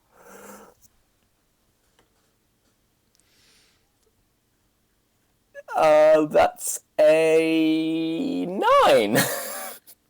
Rightio. So you start to charge, but the second you get within about 10 meters of this guy, you just get hit by just this wave of terror that just runs down your spine. Oh, I'm glad I picked up courage. And you find yourself like your charge just grinding to a halt. Am I able to be like, maybe not that guy, and then head for the head for the ghouls? You can redirect. Basically, Yep, the jury's charging to the ghouls instead, trying to like be like, this is definitely intentional. Yep. Basically, everyone behind just sees Bhajiri do a headlong charge towards this guy and then veer off. Mug is like, what a coward! Just fire already. So you will easily make it to the sort of rear of the pack of the ghouls, so you can roll an attack against them. Oh, I almost got a 666. God damn it. So it's strength for this, right? Fighting to hit and strength for damage. Aha, yes. So that I'm just getting my calculator out. Give me a second. No, that's no problem. It's most likely going to hit, no? Against... It's a 17. That's a hit. With 6 stunt points. Yep, that's a hit. So feel free to buy what you like. Meanwhile, Mug, you've just witnessed Bhajiri divert and start attacking the ghouls. You're up. Oh yes, it's Mug turns already. Yeah. So I mean, Mug doesn't learn that easily, so he's just going to go at the big guy again. Yep. So he's going to charge. This is the big guy, isn't it? Yeah. With the sword of the last big guy. Yep. Yeah. Okay. Shit, is Mug building an armory of swords of big guys? Well, he's trying to upgrade now, isn't he? So it's fighting, isn't it? Yep. Yeah. And plus charge, so +1. Yep. Right. Bhajiri, let me know when you've got your damage plus what your stunts are going to be. And its addition is is strength, right? Yes. Yep. Okie dokie. 1 second. So I did. So because of something to do with either a warrior or a knight or whatever, I have dual strike, which is a 3 cost. Yep. So I have done 11 damage to one, and then 17 to another. And can I also go for a lightning attack, please, with my remaining 3 stunt points? Yes, you can.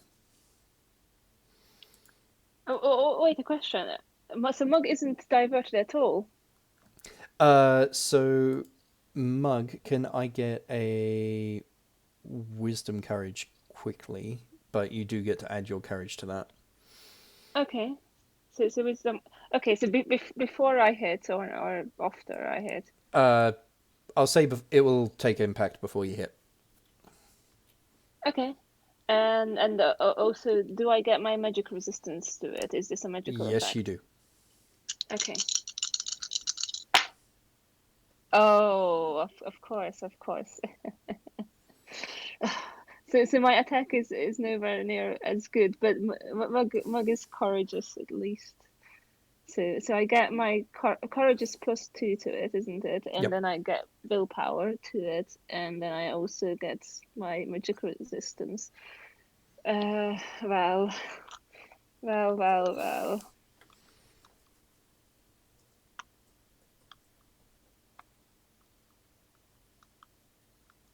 So I think Mug is in the fight.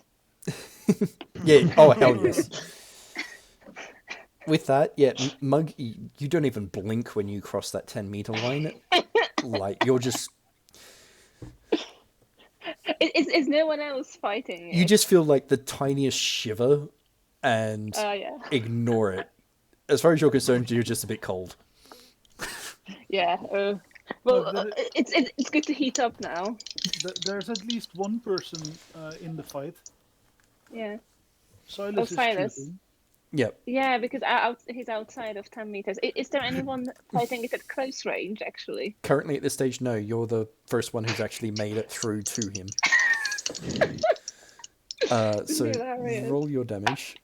So Yeah. 17 for the lightning attack and 15 points of damage. Yep. So,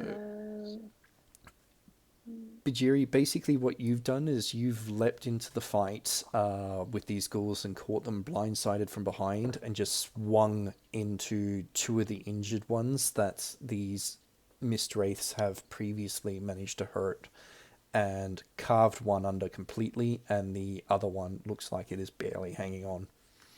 Also, I can move it up to 2 yards.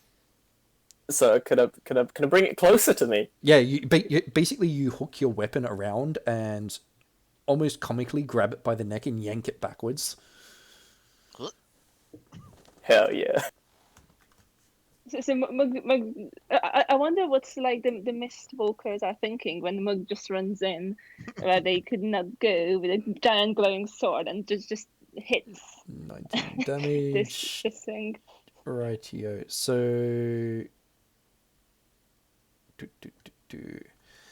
taking off its resistance, that still hurts it. Mm-hmm. Yeah, now I want to see the Mist Walkers' faces. So The reaction to it. I think they're currently a bit busy with the ghouls. yeah, Mug, you basically charge in and swing, and this heavily armored creature moves armored basically fist into the way with a weapon to try and block it. Its armor takes a lot of the blow, but you still manage to cut deep into its arm. Nice. It must be surprised that Mug didn't run away. He's like, yeah, we found the big guy finally. I can fight it. Mug is happy. Noted. So they don't get a surprise round, so we're quickly going to Haldir. Okay, so all of these ghouls, how tightly packed are they? They are very packed. They're basically trying to crawl over the top of each other to get at the Mistwalkers. Right, so what you're saying is chain lightning is a great idea. You potentially believe that, presuming you don't hit any friendlies in the general vicinity, that it would cause a lot of damage. Right. You know this is what the spell was designed for. Uh-huh. Well, it worked great before. Let's see if I can cast it again.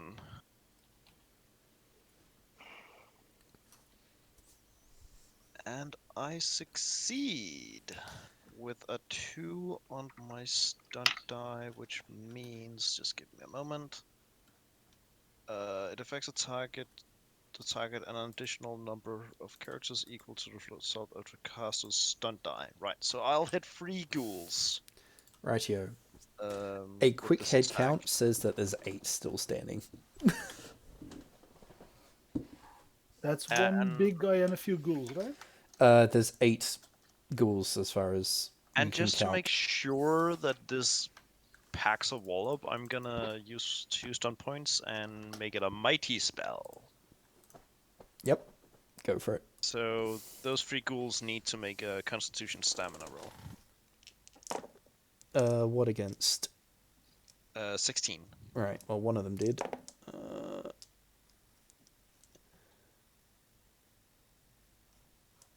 What's their Constitution?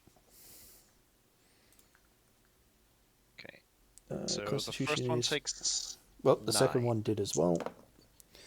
The third one... It's against the 16, right? Yeah. Yeah, all three made their constitutions. Well, good thing I made it a mighty spell then. Okay, so first one takes 9, the 2 others take 11. Noted.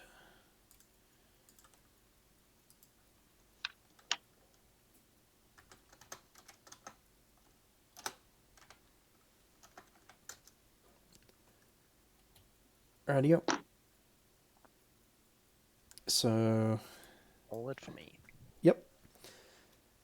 Haldir, you gather up a crackling ball of lightning between your fingers and then hurl it into the group. The ghouls seem to almost by reflex, huddle close to the ground as this hits them. It still crackles across their backs, and you see scorch marks up arms and across their backs, but you're fairly certain it would have done more damage if it had hit them dead on. With Haldir done, that brings up Whisp.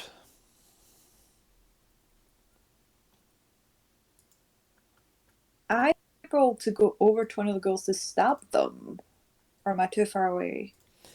You can sort of skirt around the knight in the center and head straight for the ghouls if you want.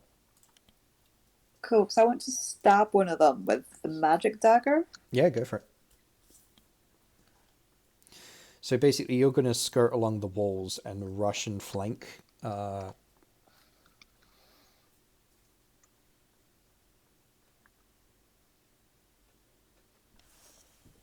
16 is a hit. Yep.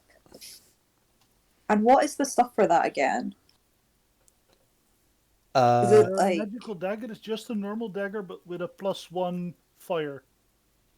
Cool. Plus 1d6 fire. Yep. So it's effectively 2d6 plus 1 from memory. Yeah.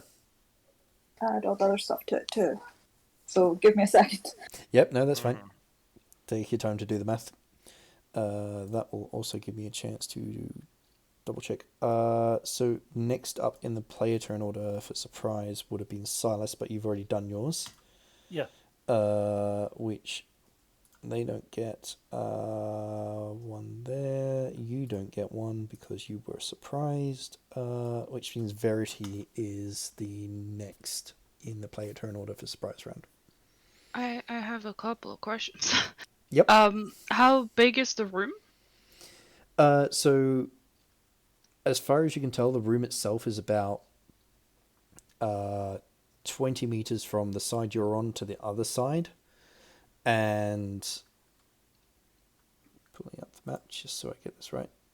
Almost equidistant going left to right as well. Right. The magic that makes people not attack the big guy. Yep. Is that a proximity or is it a intent kind of thing? Like if I stand far enough away and shoot it, will I still have to roll? From what Do we remember this from last match? from what you recall, it seems to be a proximity thing. That the closer you get, that it can activate. So it seems to be at its strongest within about 10 meters of the creature. Saying yards or meters, right? Yeah, pretty much. Basically. Yards, meters, because they're within a couple of centimeters effectively of each other. So Ghoul's dexterity? Ghoul's dex is a lot slower than you. Cool. Then I have lot slower. 21 plus 6 SP then. Damn. Murder that ghoul.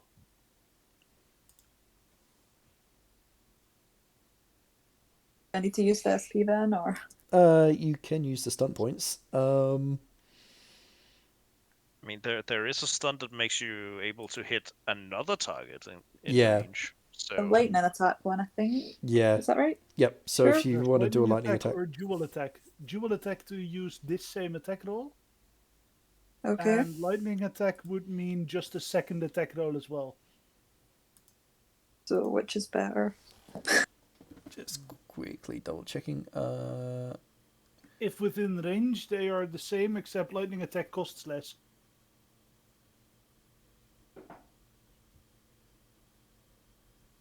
Although I think dual strike is an auto hit, right? Yeah, dual strike is basically an auto hit. Mm-hmm.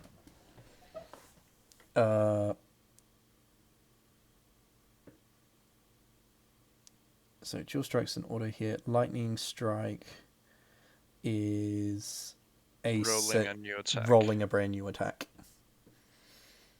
So the best way to describe it is lightning attack is doing 2 quick hits, whereas dual strike is you've done one really massive hit and it's cleaved right through into the second opponent.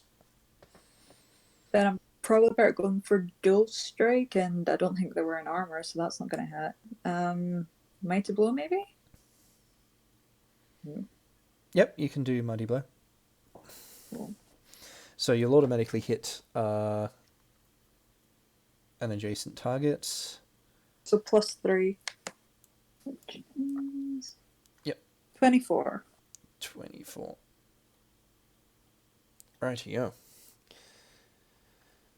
So what I'm going to describe you doing is you race along the walls of this room, skirting around this heavily armored creature in the center, and leap into the side of the fight, and you just rake the dagger through like all the soft points that you know to hit, like through tendons, through like the backs of knees, and you just rip through 2 of these creatures with one massive blow. One of them hits the ground and basically starts twitching. It almost looks like you've severed something rather important. The other one hits the ground and screams and flails, but seems to still be alive. Verity. Let me just reduce the number of them. And then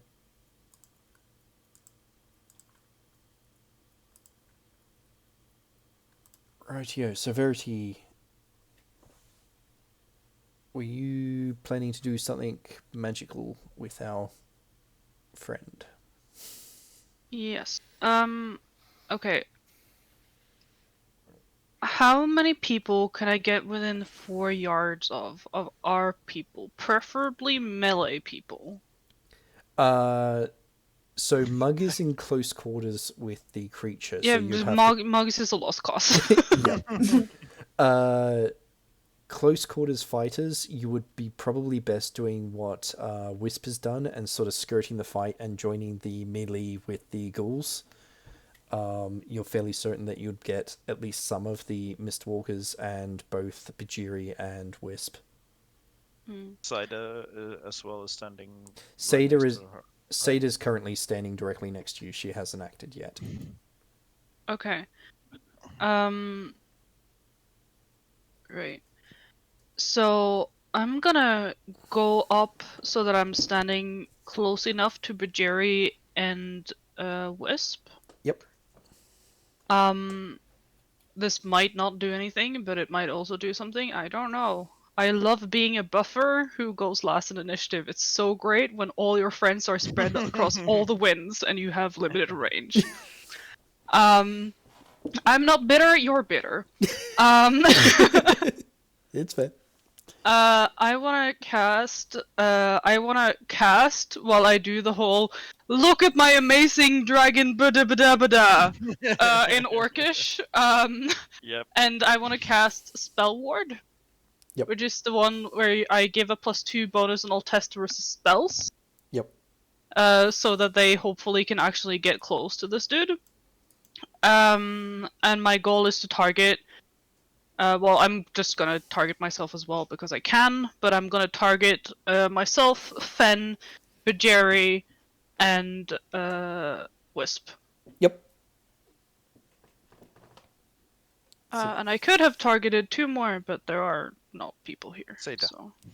Well, Seda isn't close enough, right? what I will say is she was that standing right next to yeah, you. she was standing next to you initially, and because her turn's effectively going to be going off at the same time as yours, and she's seen the others charge, she's going to rush in towards the ghouls. Okay, so I'll target her as well then. Yep. See. So she'll have considered moved Okay. to within range of you, but she just hasn't done her attack yet. Sweet. I get my target number easily. And that's 5 people I'm targeting, so that's 4 mana plus 2 per extra. So, math amount of mana. And, oh yeah, and then Fenris will shoot out of my sleeve again. Yep. And go barreling for the big guy. Noted.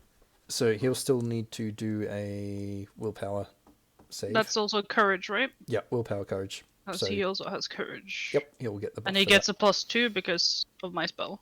Yep. Right. Mighty dragon. And Mighty dragon. That meanwhile, should be fine. Seda has just leapt clean into the fight with the ghouls and split one clean down the middle.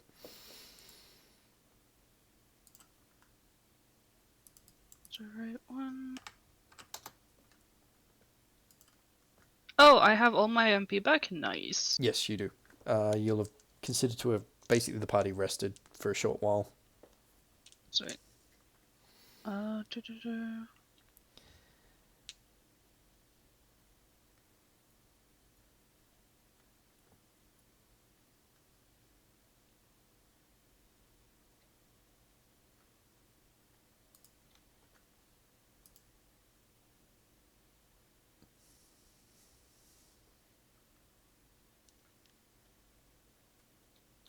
So Fen gets 18 to resist the thingamabob. Yep, he passes that with flying colours. And then he attack with his claws. Roar. Rawr. I don't know. Oh, maybe.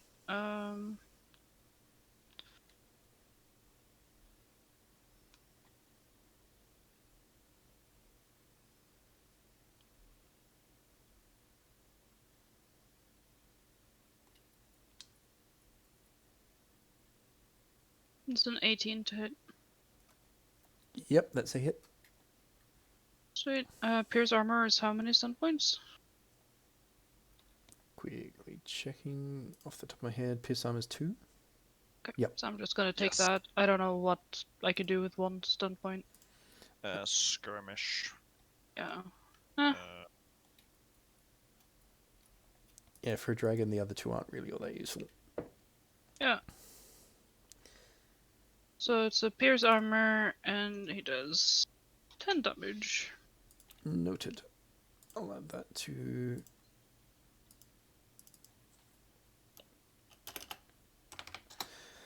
Rightio. So, Mug, a very small golden dragon erupts out of seemingly nowhere and rakes this knight across the back with claws. And it's like, hey, this is my fight, my prey. Yeah. So So, I guess you're tiny. You can have a piece. I mean, right now I think he's medium sized, but sure, tiny. so It's a small dragon, isn't it?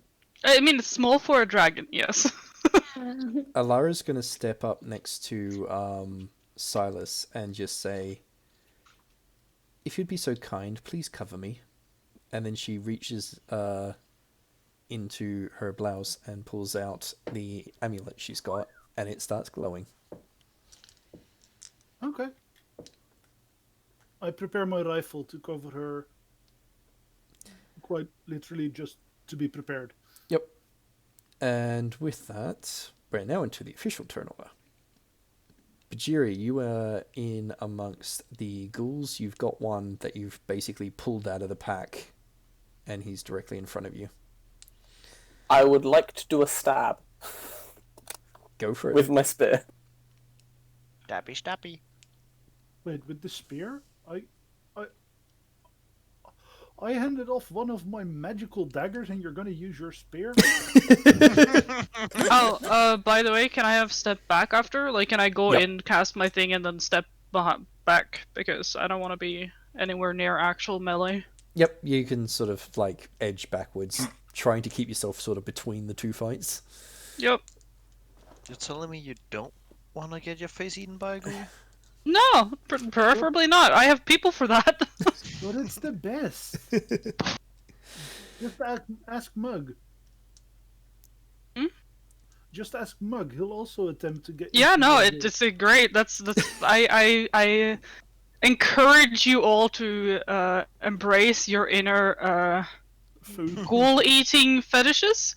Oh my. I will stay over here in my corner and make sure you're excellent at it. To be fair, Sidus also does not enjoy being.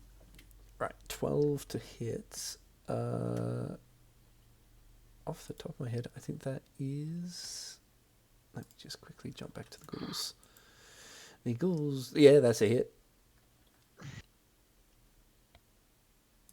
And I would like to move it to... Well, I can move it 4 yards because of my two-handed style and my skirmish that I will use the skill point. I meant stunt point. I only just realised that. Yep. That is... this is why I have a calculator. 13 point... Wait, just to double check. The focus for fighting spears, that's only relevant for the 2 hit, not for the damage? Yes, it's only for the 2 hit. Okay, then that's 13 points of damage. Yep, so... And you're moving at 4 meters. Yeah. So he takes that. So the question is, where do you want him to go? Forward, backwards, or to the sides? Give me a moment of thought. Oh, actually, wait a second. I can use Mighty Blow for 1 stunt point because of a thing. Actually, From yes. two-handed style. So I'll do that instead. Go for To it. do extra damage. Mighty Blow is just 1, Yep. right? Yep. Yeah. 1 d6, right? Yep. Yeah. Then that's an extra 4, so it's 13 plus 4, so 17 points of damage to him. Yep. And I can still move him 2 meters, and I'm gonna just move him like further out of the pack, I guess. Okay, yep. So what I'm going to say is you basically run him through with the spear and sort of pull him and rip as you remove your blade, like the bladed tip, and you pull him staggering forward, clutching his wound. Yes. He is basically completely separated from his pack. With that done, number 2 in the turn order is Mug.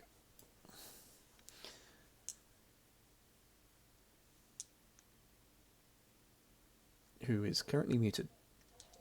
Sorry, I was brushing my teeth. That's all fair. Yeah, okay, that's fine. So Mug is still fighting the big dude. Yep, so the heavily armored knight is still facing off with you, although he just got raked by a dragon. So does it mean that because the dragon is on my side that we are actually skirmishing him? Yes, he is currently flanked. Flanked. That's the right word. So do I get a +1 or a +2 for that? Off the top of my head, it is a +1 currently. Okay. But I can get a +1 for aiming as well, right? Yep. Come on, stunt points.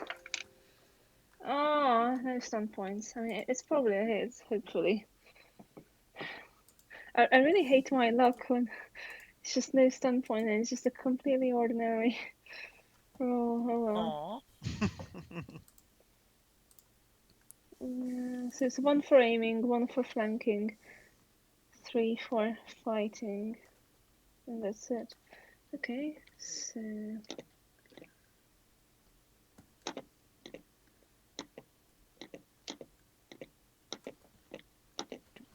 that's 17. That's a hit.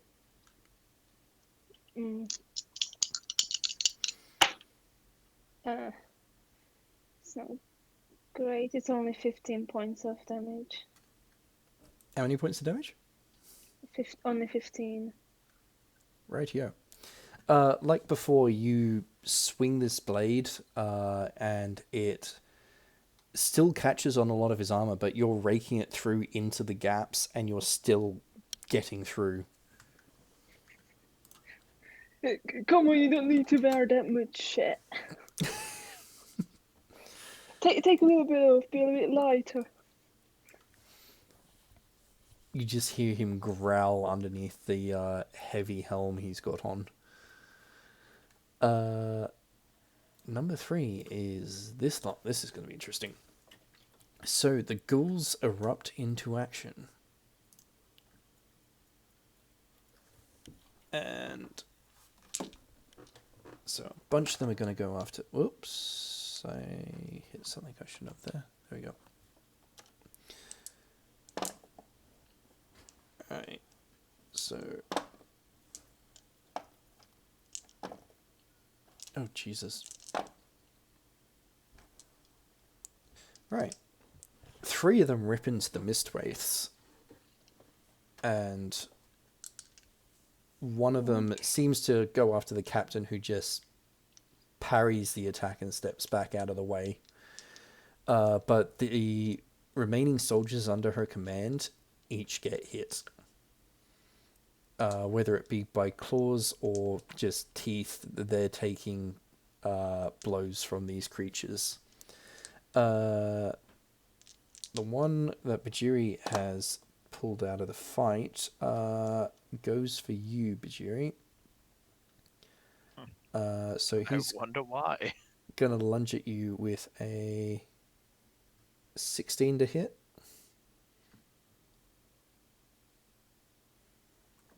Unfortunately, that does hit. Rightio.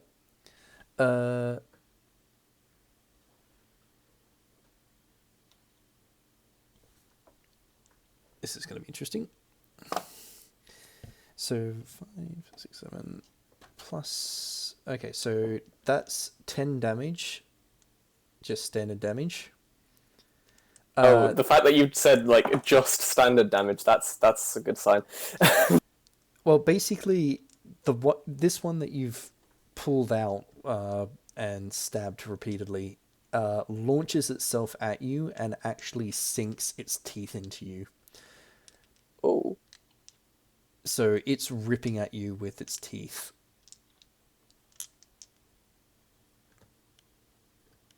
And there are 3 left in that pack. One of them is going for Whisp.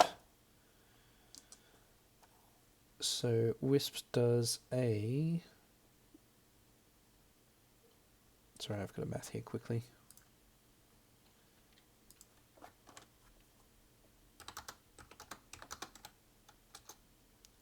I'm going to presume an 18 hits. Yeah. Alright. You take 5, 6, 7, 8. 8 damage. One of them reaches out of the pack and sort of rakes you across the back with claws. One's going for Seda. Seda is also getting hit.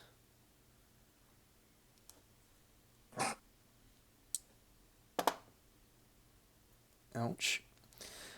So the one next to the one Seda just killed launches at her and just digs its teeth basically into her neck and collarbone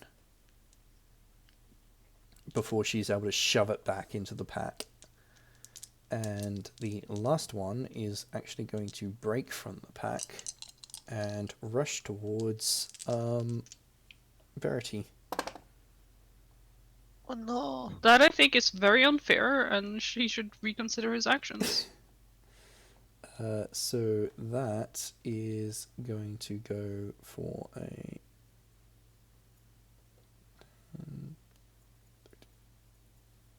Once again, math.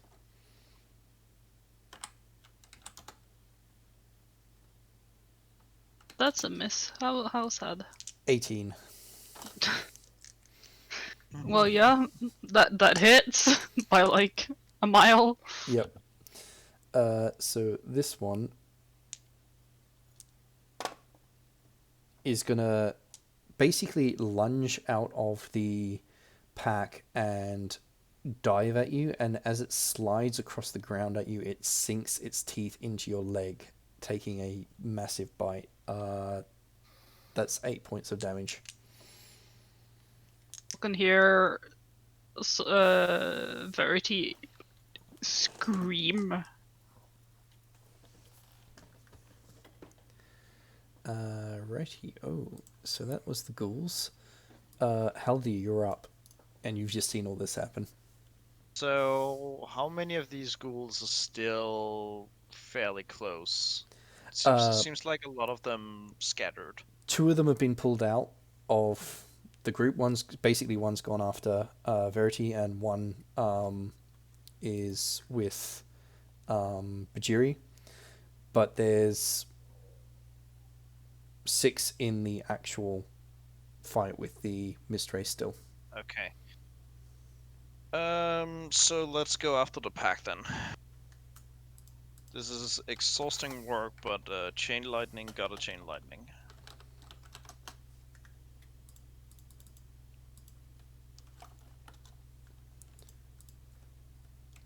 Just actually marking the damage on these ones. So that is triple stun point. So I hit 4 targets. Righty up. So you just drop this chain lightning into the main pack. They're gonna have to do their toughnesses, right? Mm-hmm. And I'm gonna... What's the pass rate increase- again? I'm gonna increase it by 1, so that would be 17. Right, so the first one's failed. And I'm gonna do Mighty Spell. Second one's failed.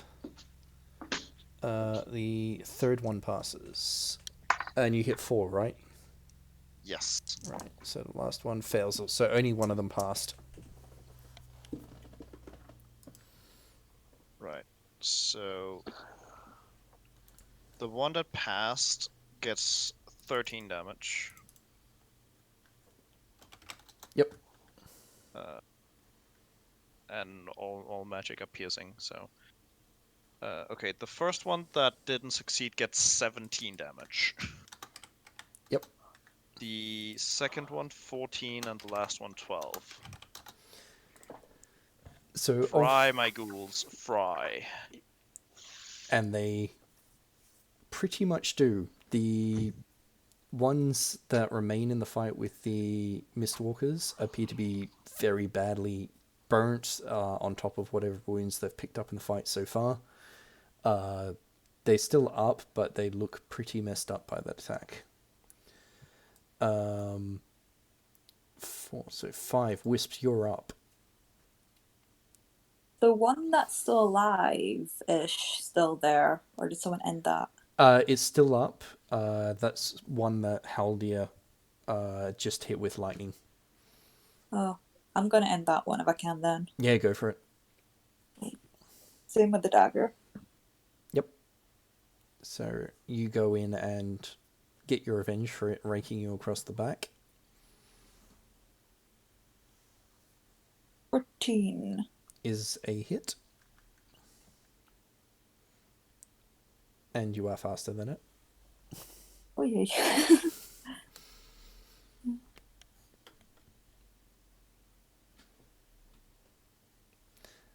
Silas, you will be up next. And the big one is still alive, right? Yeah, he's still up. Okay. Then I know what I want to do. Yep.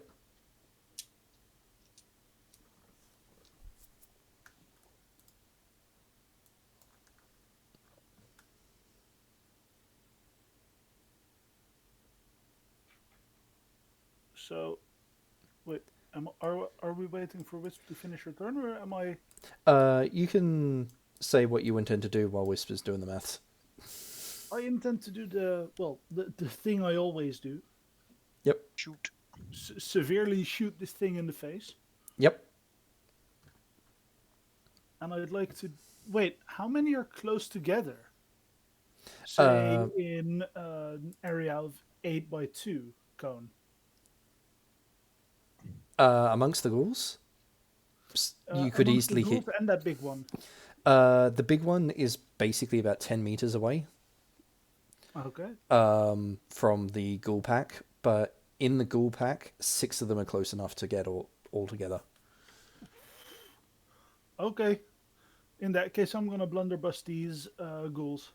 Yep. So you're gonna move across to be close enough and shoot the ghouls. Yeah. Okay. Yep. Just forget about Alara saying cover me. Oh shit. That is true.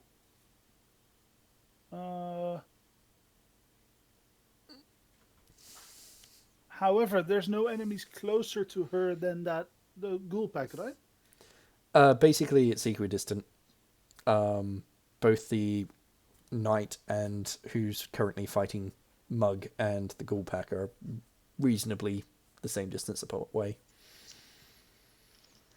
In that case, fighting those ghouls would be part of covering her. Is how Silas is gonna argument it to himself. Yep. Am I quicker than those ghouls? Yes, you are. Okay, that adds another 6 to the damage. But first, let's see if they hit. Rightio. 24 freaking damage. Right. While you're doing the maths there, Wisp, you just swing a blow into this ghoul right below the jawline and into its neck, and it just drops.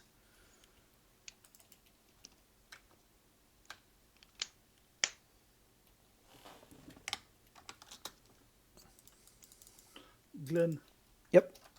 If I were to lethal blow with my 5 stunt points, Yep. would that be the entire shot? Gets the lethal blow? Because Yes. the damage is... Yeah, because you only roll 1 damage for the attack. In that case, I rolled a 23 to hit. That is a hit for all of the bastards, yes.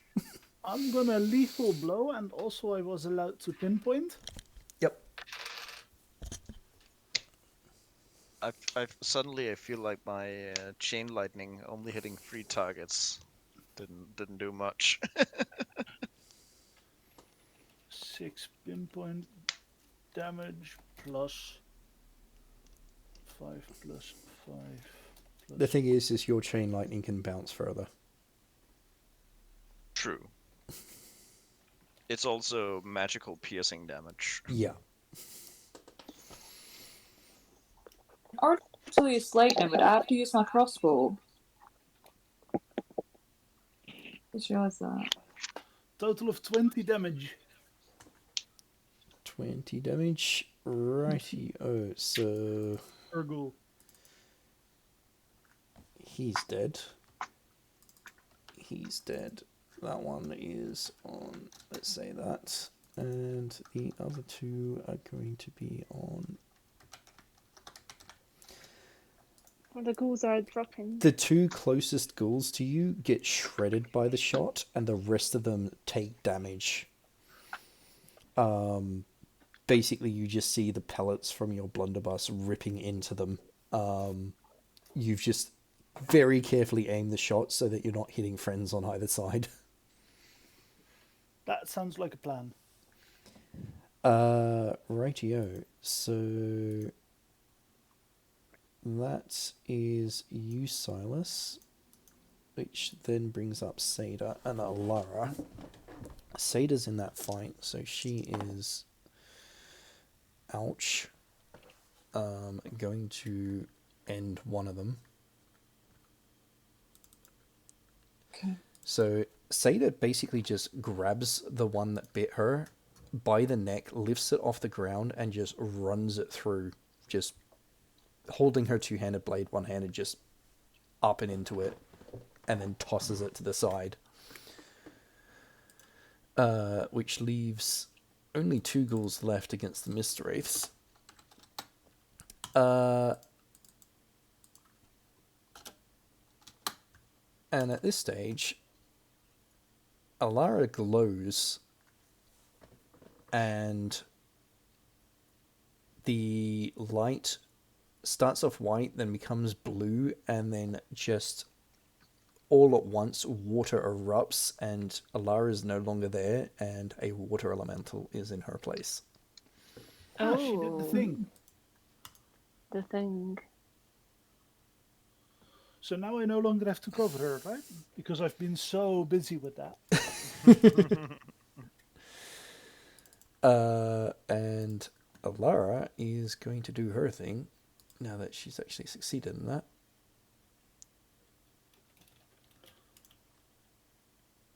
So she's going to rush towards the knight attacking Mug. Oh. No one is helping Verity. No, sour Verity. You have to deal with your own ghoul. Let me just triple check willpower there. Yeah, she easily made that.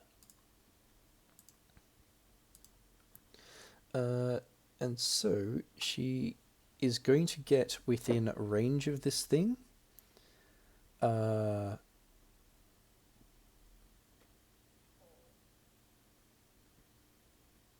Yeah, so where it looks like she's actually going to charge it, she actually instead goes close but not directly in range of him.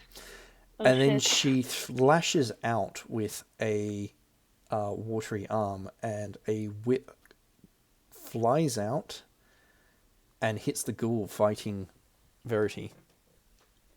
Oh, so she's not attacking the big thing either. Currently not at the second, what? no.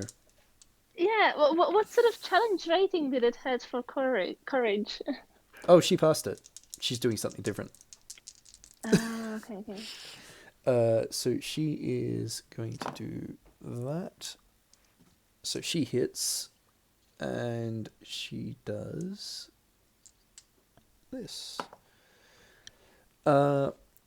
Verity, this creature that's bitten your leg, originally still has a grip on it. All of a sudden, it just gets yanked backwards across the floor.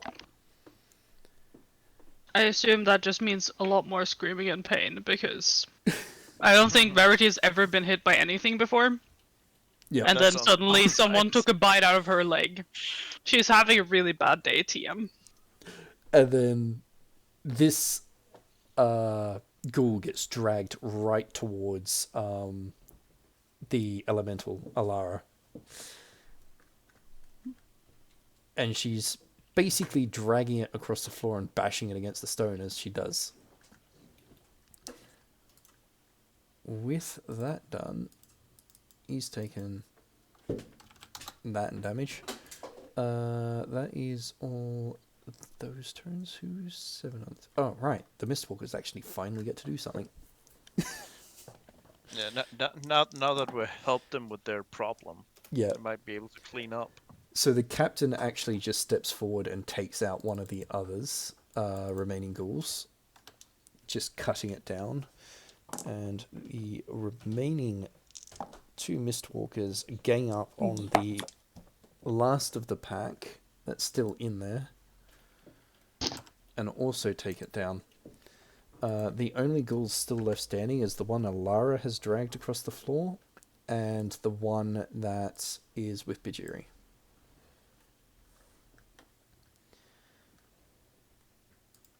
The captain is going to nod in the direction of Bhajiri and say, "Well, as surprised as I am, thanks for the help."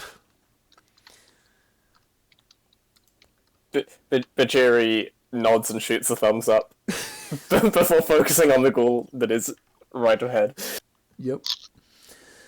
So that's their turn, which brings us up to number 8.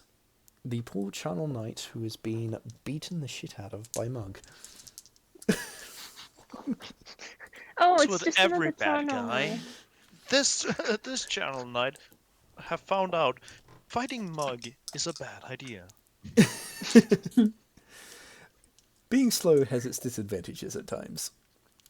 Yeah, well, that's why it has that like super magical effect of keeping people away, except it didn't work against Mug. Keeping people away, except Mug. Yep. And he's exactly the person you want to keep away. So. So he's going to attack Mug. With a 17. Yeah, definitely hits. I'll just drop that. That's probably going to do some good damage. 4 plus. So all up, he does 9 damage there. What? And like, is there pierce armor? No, he did a low damage roll there. Oh shit. Okay. Well. Yeah. Sure. Mug doesn't even feel it. He's like, is that the best you got? I'm going to make mincemeat out of you if you don't fight properly. You hear just the slightest whisper of, "The mistress will wear your skulls." And with his turn being up, that actually is the end of the turn order, so I think we reset back to the top. Nope. Oh. We have Verity. Verity No! dragon. We have a screaming Verity. I thought you were Stop busy eating screaming in up. pain. I come it up, man. I realized It that hurts joke to went be over ignored. all of your heads because none of you are fucking origin, and I'm sad now. Shit. The ghouls are not magically controlled, right? No. No. These are just straight up ghouls. Yeah, I'm gonna do the thing where things have to reroll to do things. Okay, yep, go Yeah. for it. I easily make the target number. I rolled a 6 on my stunt die, which means all the things. So that's everything left in I the room. want that. Mm. So I think it's the 6 next rolls. Yeah, 6 They next times succeed. someone succeeds, I can, within 12 yards of me. And since I'm standing in the middle of the room-ish, that is pretty much the entire room, though I'm gonna make sure to save some for the big baddie. Yep. That's well noted. So Um, you basically channel this magic and cast it, and you're pretty certain that you've just leveled this on every enemy left in the room. let me just... Fen will Yeah, also 'cause- get his shot too. Yeah. Enemies can resist with the willpower self-discipline when they try to do stuff. And then Fen is gonna... Does he have to roll another courage roll? I'm going to say no at this stage. Okay. But I cast a spell and everything. Okay, that's an 17 to hit. A 17 to hit is a hit. And 12 damage, but no stun points, so... Yep, that's fine. So he takes that. What I will say though is that not needing to reroll thing is for Fen being a dragon. Oh. I mean, I gave him the thing. I gave him a +2. Yep. So he has like a +7 bonus. Very courageous dragon. Yep. So, back to the top of the turn order brings us to Bhajiri. You've got a ghoul that you've already poked full of holes a bit, still in front of you, and it did manage to take a good solid bite out of you.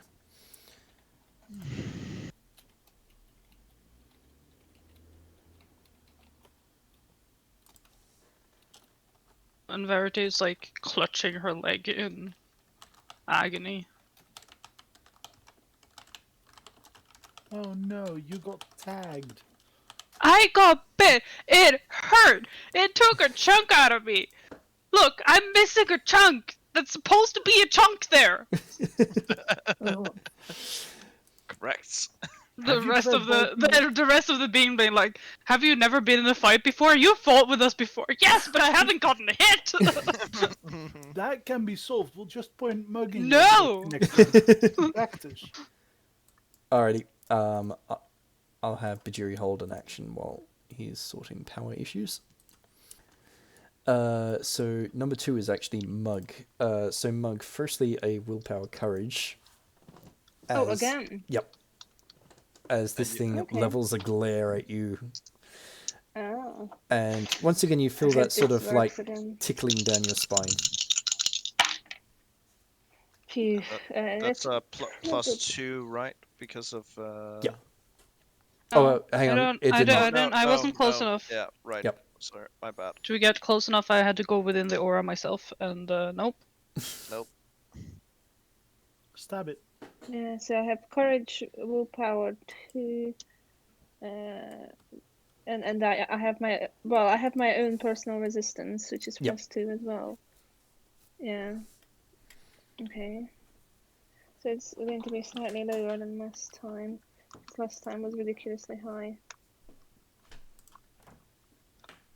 To be fair, the pass rate isn't super high. So there's a... Yeah, you passed it. Flying colours. Okay. So roll your attack. So Mug is basically like, "Oh, watch me," when the thing glares at him. Like, no, Yep. it doesn't even shudder, I guess. Yes! Finally, stunt points. I think it's a definite hit. Like, I probably don't even need to count because I rolled. So I'll just show you my rolls. So I think that's a hit, and I have five stunt Yeah, points. the easy hit. Yeah, it's an easy hit. Yeah. So let's just focus on the stuns. Lovely little stuns. What sort of things should I get? What do people recommend? So I think Mighty Blow. Mighty Blow Pierce Armor is a very good combo. Oh yeah, because it has Pierce Armor as well, doesn't it? It is wearing Yeah, it armor. is wearing armor. Yep. Yeah. I can shop around because Mighty Blow is only 1 point for me. So Oh, right. Yep. yeah. Based on that, you could probably try and disarm him at the same time. Yeah. Oh yeah. Disarm him or knock him prone. Yeah. Which one is better, disarm or knock prone? If you knock him prone until he gets back up, everyone else is going to have a free-for-all on him. Yeah, but they can't at the moment because they have to keep distance. So actually, disarm is better, isn't it? Yep, you can go to try and disarm him. Okay, so I'm buying Mighty Blow, Disarm, and Pierce Armor. Rightio. So I'll say roll your damage first, and then we'll do the opposed strength check. Yeah. Okay. Okay, so yeah, it's not the highest damage. No, it's going to be hopefully enough to do a bit of a dent with Pierce Armor at least. Yep.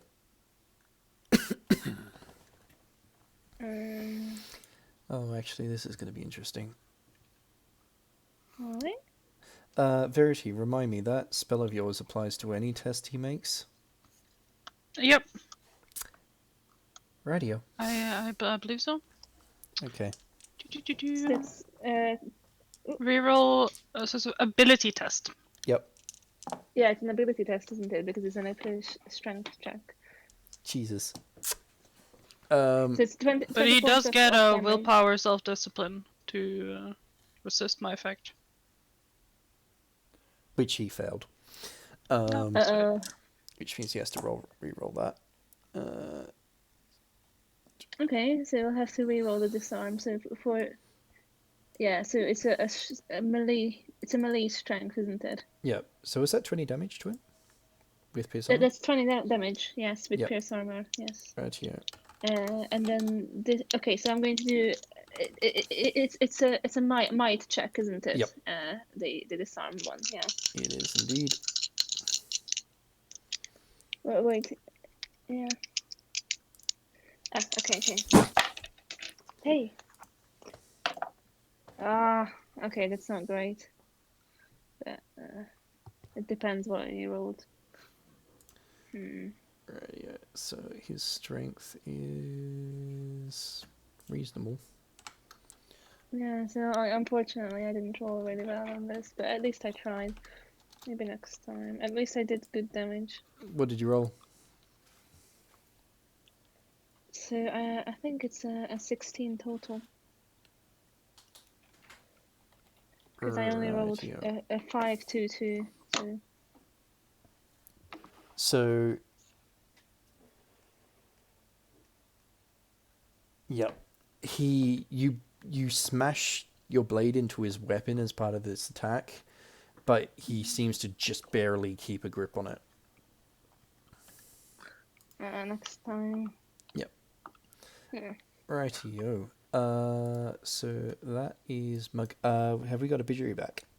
Yes. Excellent. So Bhajiri, you've got your ghoul in front of you, the one that took a hefty bite out of you. I cannot recall. Does this game have opportunity attacks? I tend to have that happen if you basically disengage without disengaging, so to speak. So you can sort of disengage from the fight by spending an action. Right. Whilst I was gone, did anyone attempt to help Verity? Yes. Yep. There was a very, very nice water elemental that made nobody bite me anymore. Yeah. In that case, I'm just gonna stab the motherfucker in front of me. I appreciate the thought, though. So we should throw the bites towards Verity then?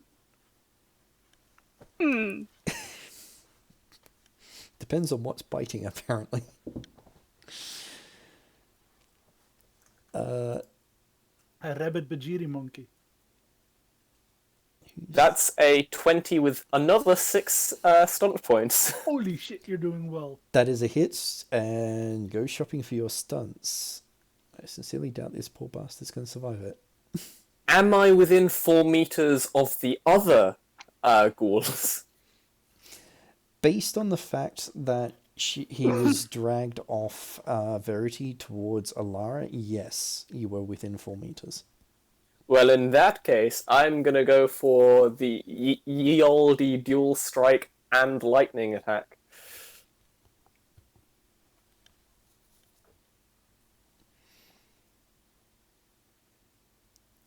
Go for it.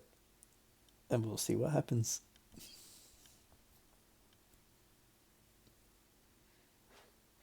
I'm struggling with maths. So with the dual strike, one of them takes 11 points.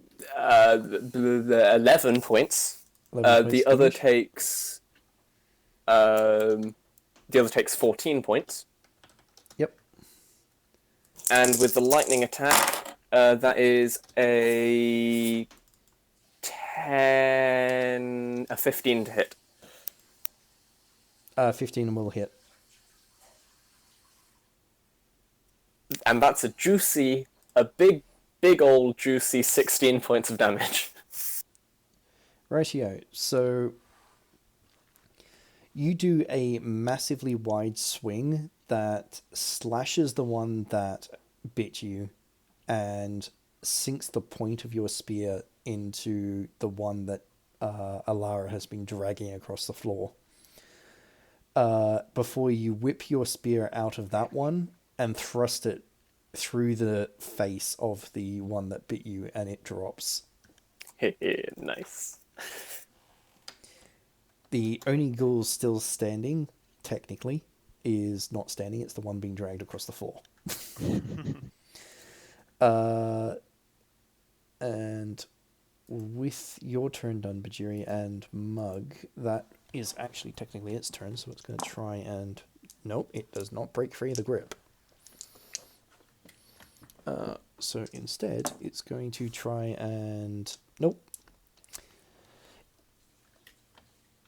The ghoul tries to lunge at Alara, but the elemental form she is currently wearing is seeping water onto the floor beneath her, and it keeps slipping and rolling amongst the water, seeming to be unable to get itself up.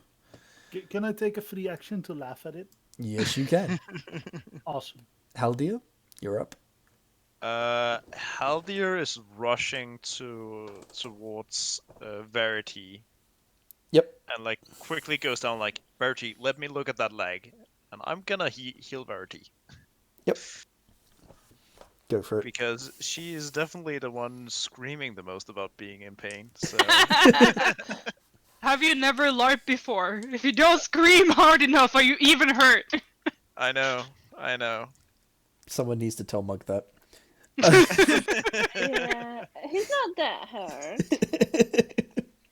I mean, to be fair, I probably have the least hit points of any of the people who got hurt as well. How many hit points do you have in total? 50 or 51. It's more than me. Yeah, just because you roll terribly. So Okay. Haldir will be healing up. Oh gosh. Verity. Yeah, you guys are so squishy. Yes. I mean, I'll and heal you for 9, Verity. Yeah. How many did Verity lose? 8. Oh. So now you're back So to Verity is perfectly fine. Like, she has tears in her eyes, but she's like, thank you. Whisp, you're up. The girls are left go. Currently one that's next to Alara. Oh. We killed the bad guy? Nope. No. The big guy is still up. That one can be turned into a fine paste next. In that case, I'll shoot for the big bad person then. Okay. Remember, you have the +2 if you want to get down and frisky. The reason I'm shooting is because I don't want to get near it. That's fair. So currently the ghoul that's near Alara is doing this. Aw. That is definitely a ghoul trying to get up.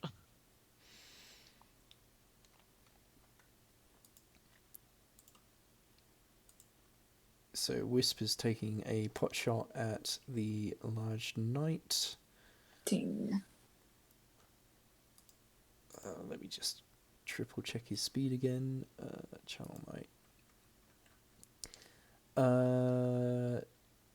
Why do I need to check his speed? You are faster than him. So you get all your bonuses for being faster.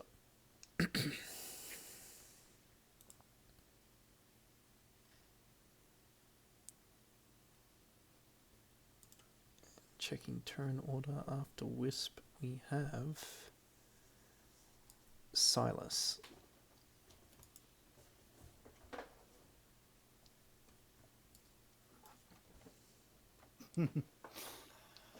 I'm gonna switch to my sniper. Yep. To my daddy. Am I 10 yards of him or further back? You can move up to 10 yards, but you're currently further back. I would have to take 2 off my previous score then. No? If you take 2 off that, you're still gonna hit. Okay, I'll do that then. Glenn, this thing is within like 24 meters of me, right? Yep, easy. Awesome. I'm gonna do that thing with the sniper where I like snipe him. Yep. I rolled 665. I mean, I assume I hit, but Yeah, that will hit. also I get to add +9 to that, so lots to try and hit. This is in that, I don't know. Right. Yep. Math equal lots. Yep. Yeah. So I'm only shooting at the big dude. Yep. And I have a feeling that lethal blow pierce armor might be my best choice. I won't say no to that. And then my minor action is gonna reload. Yep.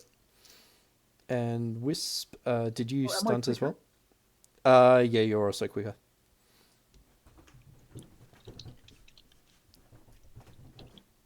.24 with 6 SP and there was 3 sixes in there, so Was it 3 6s? yeah. Rightio. So that's you can spend pretty much 6 points of that on your stunt points.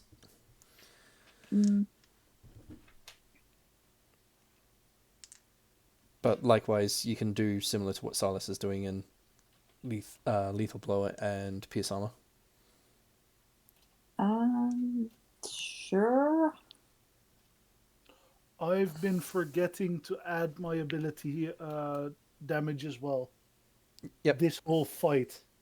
Or actually this whole session. What, pinpoint? No, I get to add my perception as well. Oh, yeah. And because it's a arquebus, I also get to add +3.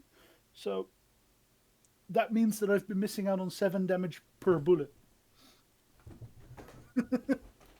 Yeah, that adds up. Rightio.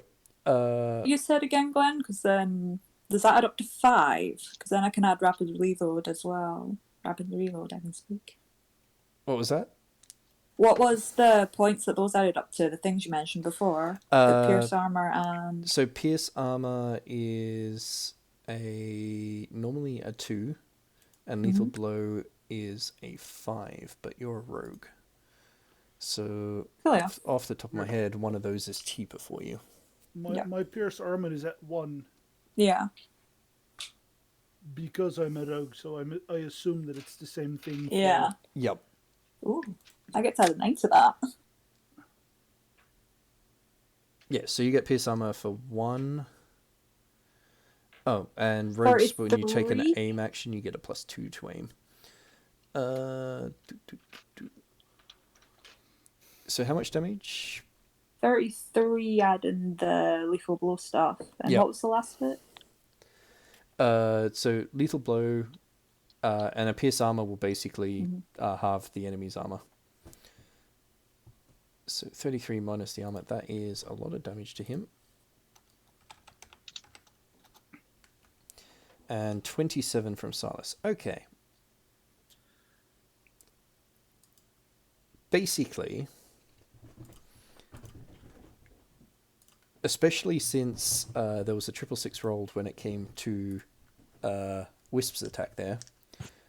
Wisp, you let out a very long whistle, and the knight's head spins to look at you, and you send a crossbow bolt through one of his eyes just as Silas sends a bullet through the other, and he pitches backwards. I'm just gonna give a big thumbs up to Wisp for that teamwork. Mug, 1 second there was a knight standing next to you, the next second he's lying on the floor. Mug is like, what the hell? What happened to you? I was fighting you. Damn you! I will kill you. and he's trying to make him mincemeat. Just keep punching him, Mug. I'll kill you! Ah, why are you dead? Stop dying, I'll kill you for that. Yeah, that's Mug's solution. So, the only remaining enemy in the room is the ghoul right next to Alara, and she raises her water whip up again and just slashes it down, and its head rockets across the room. And with that, the battle ends. After a moment, the water that's surrounding Alara slowly fades and dissipates onto the floor, leaving wet patches everywhere. And she tucks her amulet back underneath her blouse. The captain has been spending some time checking in on her remaining soldiers before she turns and approaches the group. And I'll say, since it is quite late, we will leave it there. Dun dun dun. So, I'll get a yo-ho from everyone. And I'll stop the recording. Yo ho. Yo ho. Yo!